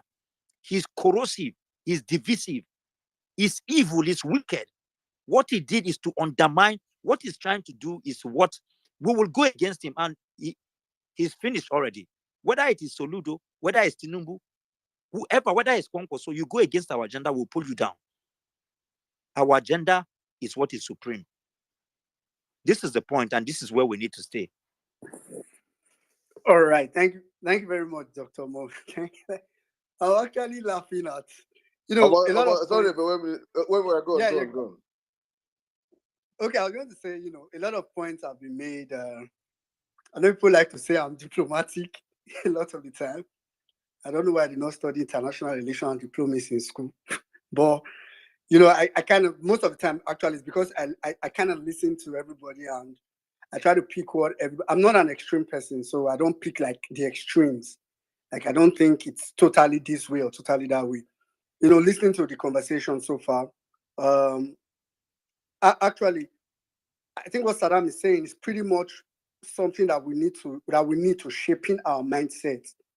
Right? I asked this question a lot on obedience spaces, especially recently, when a lot was going on the timeline. I tend to ask, I said, I think one of the first questions every obedient should ask themselves is, what do I want to achieve as an obedient? Right? You might want to, and I think a lot of time, each of us have what we want to achieve. Right? So, but not to go deep into the conversation, what Saddam is saying is pretty much on a large scale, right? If you go to, but what NC is saying is quite specific. So what NC is saying, why I agree with it is that NC is saying there are specific people that we can't just bring trust to, right? NC is pretty much saying that, if, for example... Yes, now, it's like saying under Jonathan, Nigeria was suffering. Would you go for Occupy Nigeria with Tinubu, Rufai, Adeboye, and the rest of them? Yeah, In hindsight, we've had so much data to show that if we support the wrong people for the right things, they always hijack it. So I'm very wary. That's all I'm saying. yeah, Continue, yeah. bro. So what NCC is saying is that even while we are, for me, so that what I'm going to learn from what has been said, or what I've learned is that even while I'm wary of these people, like for example, if like just to be very direct, if What's Popping was to call for a protest, What's Popping himself now, I don't like to call the guy, was to call for a protest now in the north, am I going to open a space and say, obedient, let's join What's Popping? I'm not going to do it, especially not on the God first, second, bless you. third, fifth day, right?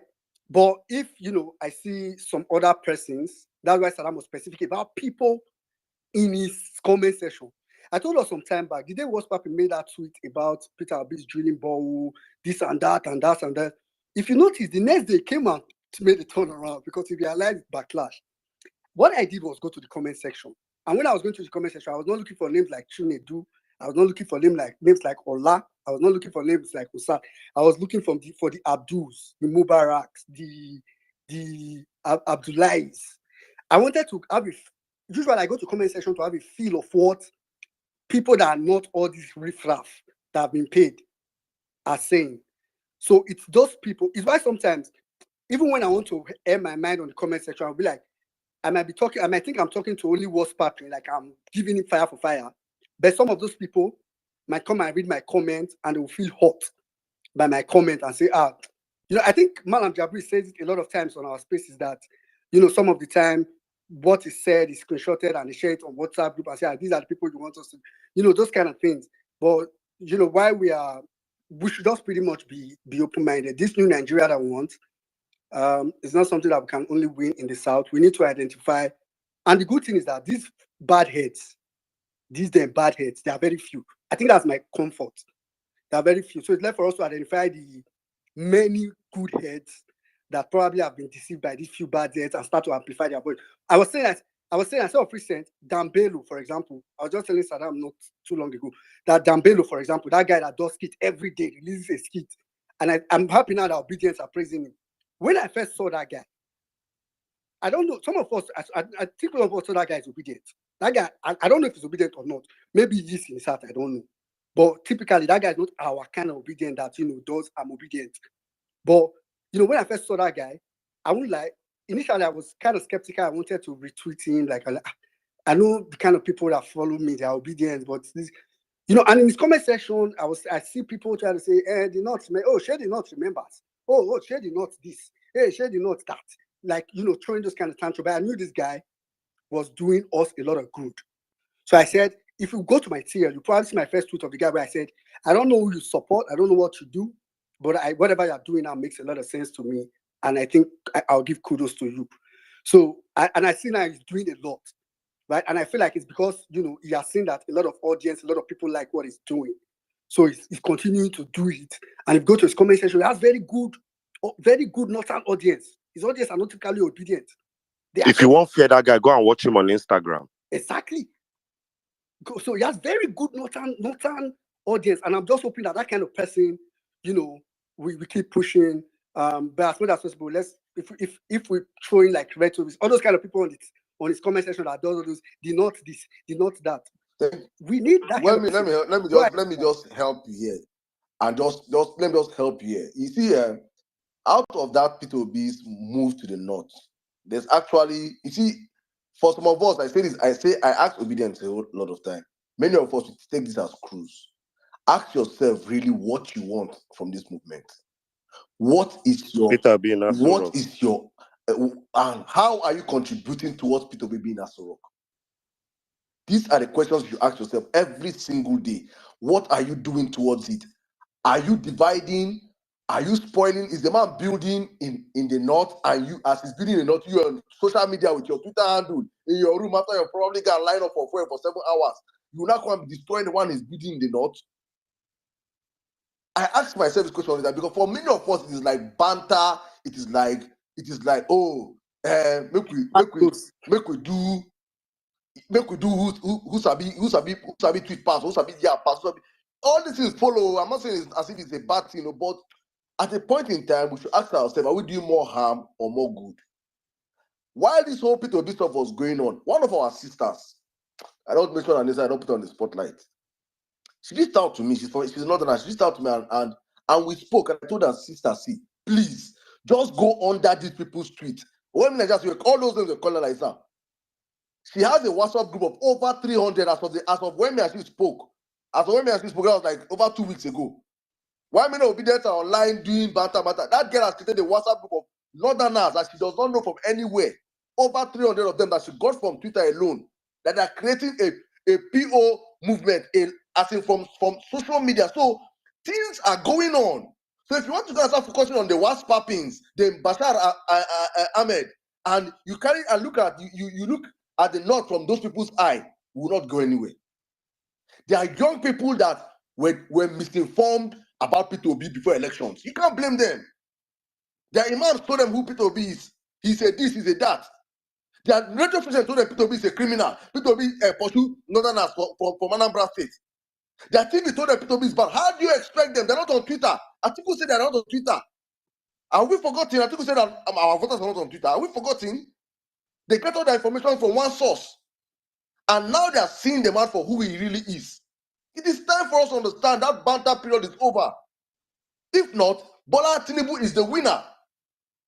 He only wins when the house is divided. It is his MO every single time and every day. Divide and conquer these people. If we unite ourselves together, my brothers and sisters. Let me add to what you are saying. You see, that lady she called, part of what we did when we got to the north, you know that for everywhere PO went, apart from feeding 1,000 people, for each of the places we went, he gave money, chunk of money, envelope to at least 100 people. Those 100 people, we have them all locked down. We gave all those data to this lady. They are all on one WhatsApp group. All of them, all of the people that money was given to, because we're not going to play. We're not playing fair with it. You know, want to ensure that we have those data and then we increase on those data. If you saw some of those videos that I did, those guys, those on the streets and all of that, it's deliberate. And the one thing with the north that is different from the south is that once you don't know the extent, you know what the PW wasn't playing game. When he went to the Almajiris, he sat down. You saw he was, in fact, I took some of those videos late. He was eating with them with the same spoon. Do you know what that means? You know what it means in the mind of a northerner? Many people don't know that in the north, that's and I would say this to help those of us from the south. We don't know that even Islam in the north is as divided as Christianity. You know, we have Pentecostal, we have this, we have that. We have it also in the north. And the one thing with the north is that once the north, I don't know how many of you saw where the Hausa people rose up and they started fighting and saying that because, we are going to the Tijaniya mosque, we are going to places, the Fulani something, that was a beautiful conversation and narrative because they are looking for taking ownership of P2B. Because the way the North plays its politics is that it's not, they are not working for P2B. Once they embrace P2B, they are working for themselves. They see them, that is how it is done. They will fight. I mean, I know we're on space. They will kill, they will defend, they will do everything they need to do. They will break anything they need to do for themselves, to ensure. And this is the narrative now. I'm telling you, for all the places we've been to, the imams are now calling because they never believed in their life.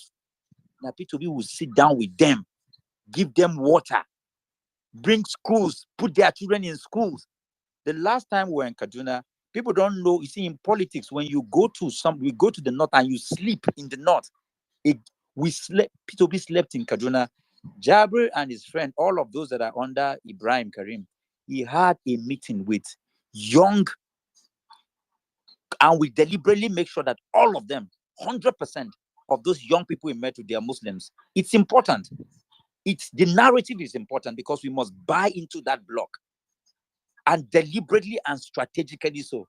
Oh, you don't know why Bola Ahmed Tinubu is doing Muslim ticket? Because it's a narrative of conversation. And to change that, is like virus. Now you must enter into that particular something. The young people in Kaduna that he spoke with have never imagined. If you know, when P2B spoke up until midnight, There is none of their leaders that has ever in their life given the time, sat down with them, took pictures with all of them, each one of them.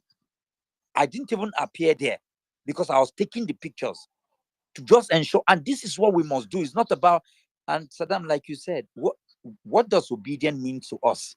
What does this change we're talking about? Are we prepared to die for it? Is it show? Is this a game? What does it mean to us?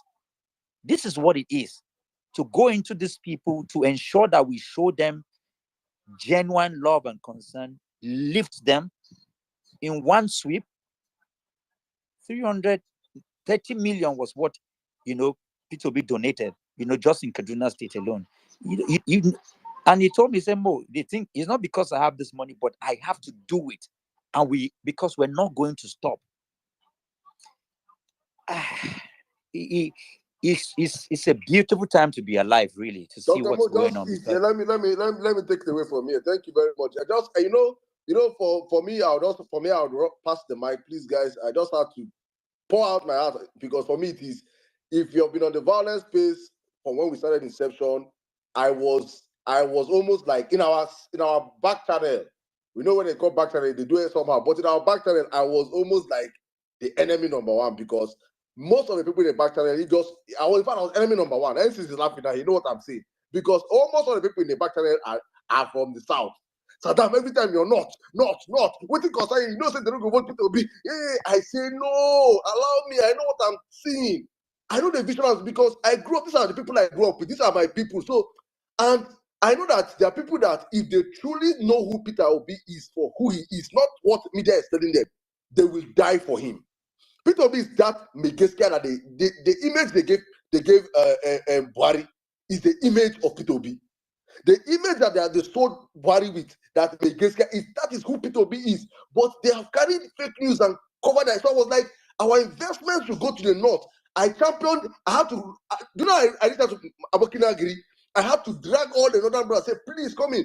Anybody that want to fight with our northern obedience, I will enter that game. I will beg. People didn't understand what I was doing, because for me, these people are the people that need to understand. If they understand, I know our southerners, we will sabi talk. Action. I was in the north in 2011. I know where boys stand up from, go defend Buhari vote. I know what boys do. No be talk. No be saying, no, talk. You go see action. You understand? So we need these people to, and Nigeria works for us, works for everybody. So please, our brothers that don't understand, our northern brothers, understand something, especially southerners. You will not get internet first. Will not go school. Will not read. Will not do this. Will not do that. Not all of them are like that. Understand their limitations also, and understand that for us to get back this country, we have to work hand in hand. If not, Tinubu is the winner. Oh yeah, now when Njenje, back to you. You guys, okay. Let me concede, since I was the lone person in my own camp. No, you are not the only person. Okay, my brother 1 minute there with me. Yes. Yeah, I don't. So, 1 minute so on 1 minute. defense. Let's concede on behalf of Southern Nigeria. I like the argument. Violence-based family, 1,000 or plus of you here. I know go loud now. This is how we quarrel at the back end. So sometimes when we come on this space and we sound like we agree, if you hear the Zoom meeting, sometimes now 5 hours we go swear for ourselves, quarrel. Then we'll come and with a united front. It's just that this one happened live. Una siam. Me and Saddam, we know they agree. Me una nothing say we agree. I don't know which topic Saddam has ever brought that I agreed with him. Well-meaning is witness, Joe obedient is witness from big. We have never agreed on anything as well, but we can argue respectfully. And I can see a better argument. So, any call for a protest right now, I support. I fear to say I support, regardless of who's calling for a protest, because in Nigeria, some are more violent than most. And right now, if you are dealing with mad people, we might have to befriend the mad part of the family, at least for a united front. And something Dr. Mo said was very important. As long as we say divided, Tinubu wins. That has always been his tactics. So I can CPC and ACN to get APC. I don't like it, But my happiness is that the head of my movement is not a man that had 100 cattle 40 years ago and still had 100 cattle 40 years later. So Peter Obi gives me a certain level of insurance. But I repeat, any protest that we start that meanders off the path of Komot Tinubu, put Obi, if let's say it's AMPP boys now, we get mine. Forget Get about up now. Hold on, one name. Hold on. Let me land my This my your play. roster. Where you want land your play? I don't want time. Please. Make I land this. No. Okay. No. Okay. You know go land down. Okay. No, okay. Sada, make it land down. Make it land okay. down. I know where this man Okay, want my land leader. This airport, No I know go wahala. land. No wahala. I don't agree. If we No don't talk wahala. land, no, for this one, No wahala. I talk No. I use the authority as this. I said no wahala. Sada, I said no wahala. We can agree to mute disagree. your mic. Where we agree is that any cause for protest, I support. End there. Where Nigeria is now. End there. Don't do that. Make I end here. Just end there. Violence space, make I end there. Make I put and okay. I end here, children of God. I end here. You. God bless you all. Well-meaning, we can go back to the floor. Please continue. Thank you. No wahala. Anyway, I mean, personally, I was saying there's a lot. Funny enough, there's a lot I learned from this particular conversation, and it's very crucial. But let's just carry on with speakers. Many people, some people too like they not too like bad. Some people all like action. Now we're Nigerian and you are the highest viewers of action film. Action, anything action. Everybody else will just stand. Anyway, Audio, I know I've called you before, so Audio, please go ahead. Let me then we'll take the other people in the speaker session. Do we let us see you? No worry, that topic now. But let me just say my face. We'll go do the topic on Tuesday. Make those all of you have never requested for violence for 6 years. We're not beginning this one when pennies don't stand up. Sooner, don't come here. When our pennies go down, you go left. We are not going to talk to you next week. See you next week. Where will I go, please? Yeah. So I was just going to say, I mean, irrespective, even if you want to veer off to that topic, just listen where they talk to that. But our topics are still very much inside. Go down, come back on Tuesday. Rejack, go down. Sada no pursue main violence as well. You know, say violence as day and peaceful obedience day. No pursue violence as in particular. Let this discussion be balanced. 3 minutes. Thank you very much. Good evening to everyone. Good afternoon, good morning, according to your time zone. So, based on time given to me, 3 minutes, I just quickly want to touch on some things. The main topic, but I will first start with the topic that was just dropped, the last topic. Now, our concern was I'm in support with what NC said. I'm in support with it, totally in support. I made a tweet concerning that this morning when I saw what Papi said. I said categorically, and I tagged him, I will never in any time march the streets together with him because he's a bigot, he's a tribalist, he's everything humanistic that I can call him. I will never walk the street with him. I will never call him my brother. I will never hold his hand. And he doesn't stand on what I stand for. Our doctrines are different. Our ideologies are different.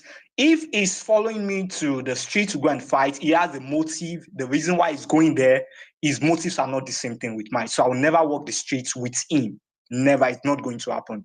Okay, that's aside. So back to the topic. Now, the dangers of investing. Wait, sorry, I interjected you. I wanted to just say that. Where that message for your company, I say, I will not work with you, what's popping, except it's somebody else. Go ahead. Okay. I will never work with you, what's papi, except with somebody else. Thank you very much. So back to the topic. Dangers of investing in Lagos State. I made some research quickly about dangers of investing, even from AI. And AI gave me a lot of dangers of investing in Lagos State. So many things. So Nala, you asked AI. I asked AI. God, I beg. ChatGPT, Abi Chat better. GPT. Please tag us in the reply, Okay, please. sir. If you can munch the reply. Okay, because I Thanks a just lot. want to do a thread on it. So yes.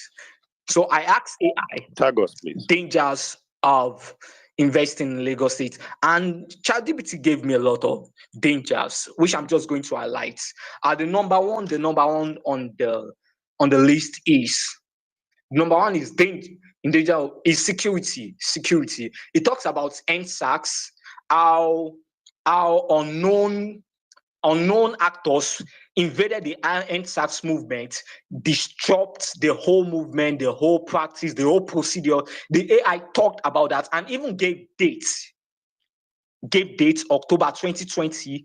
The date was there.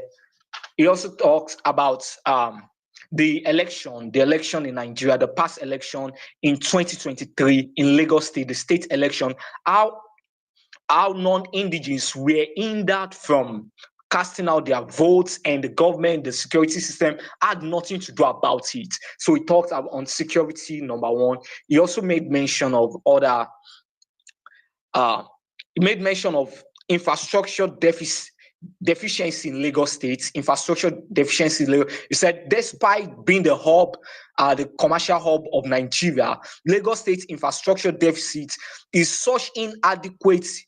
Lagos State is inadequate in transportation system, power supply, in water supply, and in so many other things. It talks about traffic congestion. Is it the Lagos Tinubu built? I be Lagos in Portugal. The Lagos Tinubu built, actually.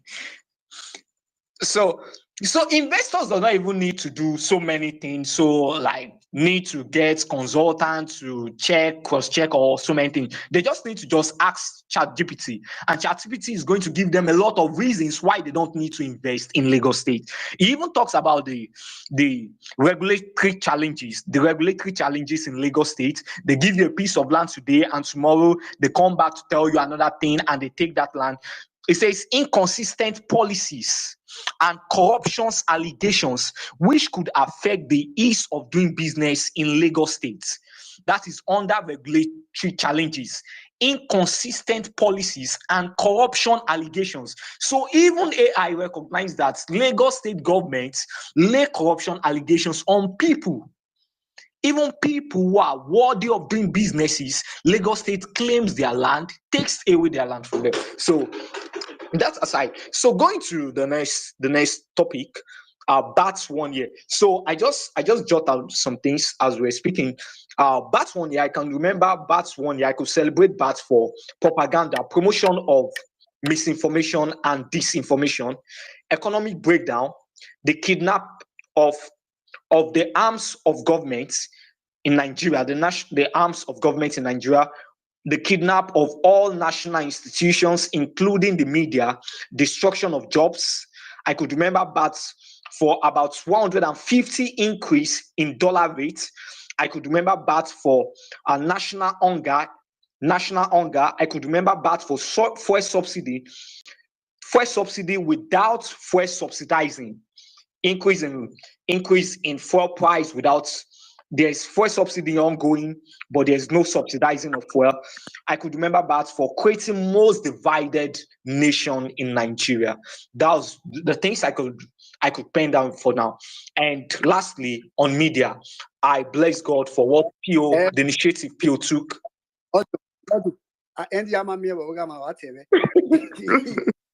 Yeah, if they not collect this thing for your hand, you go sure. You want to talk him. All this always don't talk about it. But I mean, all your points were I didn't. In fact, APC supporter say you are here. The Tinubu's.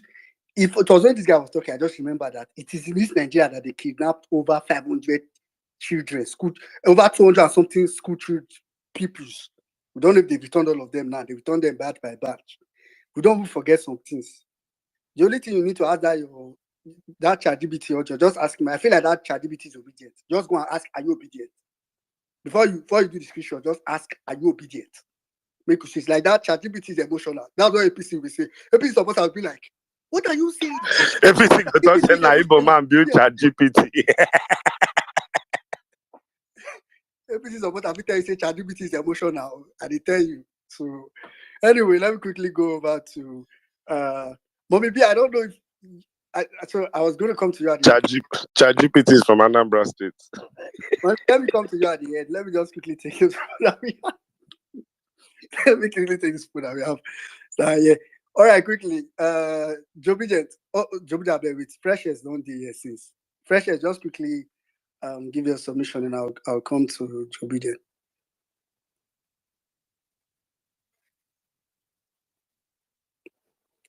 Freshest. Going. You miss a turn, you lose a turn. Jobident, please. Jobident, go ahead. Hello. Yeah. Woman, can you hear me? Yes, I can hear you. Go ahead. Speak up a bit, please. Okay. Good evening, guys. Quick one. I know saying on Tuesday. Now 30 seconds I want you, so might just sit talk and see.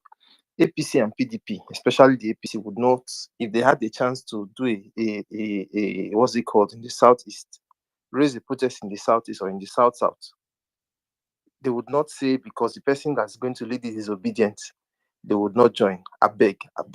Even if you are not going to follow their protest, use them as a tool to set it up.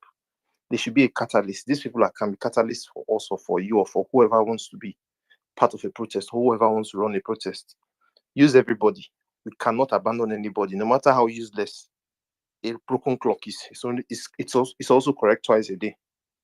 So I beg, if Waspapin decides say one light fire for Tinubu Yash, even if you don't follow them, like Saddam say, follow people when they trigger. Use them. Let's because it's as it then I see as so already. As much as I know written, if so already enter streets, I go there for Twitter the fan am. If the thing reach my door, I'll join the fanning. So I think that everybody is useful. APC is using and PDP is currently using. Sorry, my brother. Sorry. Repeat this thing where you talk, but convince me. Just repeat and more convincingly. You just slide. You just slide this thing. Talk this thing well now. I go drop you. Please, Sorry. allow people to See, Sorry, my leader.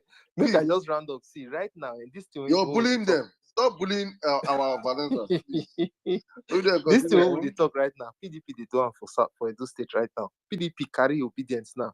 They campaign obedience for Asun Ekiye, and obedience for aligning obedience, and it is happening. PDP now say this person FS Yusuf na strong obedience. We not go poach them. He might not even, the useless Papin might not even know what he's doing, and at the end of the day, he'll be a tool we'll use. Thank you. On Tuesday, I will come talk. Thank you. You know what you make me laugh? The obedient say, I go date Twitter the fan now until you reach my doorstep. So which is why he said actually, like, I mean, you can give your support until you see that they are serious. Anyway, but don't off it. Just the point is that don't be the one to off it. At this point, nobody should be offering anything. Don't off it. I let it go. All right. Quickly, let me go to Rita. Rita, please go ahead. After which I'll come to Nandi. Rita, go ahead. All right, thank you, Almini. Emir, and says I don't miss you, Tayel. Thank God I see you today. Jimmy, Walmini, my honorable Uncle Kempela, my incoming governor, Mingo sir, Mabolale. Take beautiful. Don't use your time, please. Everybody, no wahala. Saddam, just leave me, you. And Dr. Mo, in case if you know how to download via Bluetooth, I have fuel that I can give to you, okay? But I can only send it through Bluetooth to you. All right, everyone. I bring you greetings, okay? I want to talk about Tinubu's 1 year in office. Tinubu's 1 year in office have brought us nothing more than disgrace, shame, disaster, hunger, and death. The man who claimed to be the president of the most brilliant black race on earth travels outside the shores of Nigeria, and he's been avoided like a plague. I just did the first one because I really need to laugh so that I don't cry on this space. As brilliant as we are, the man representing us as president is being avoided like a plague on several occasions. On several occasions. at different countries, not just one country. Under this man, Nigeria has gone down beyond the drain to the extent Nigerians has gone so low as going out to queue in the in the hundreds to the point of dying because they just want a bag of rice that they may not even give to one of them. They might give to so many of them to share.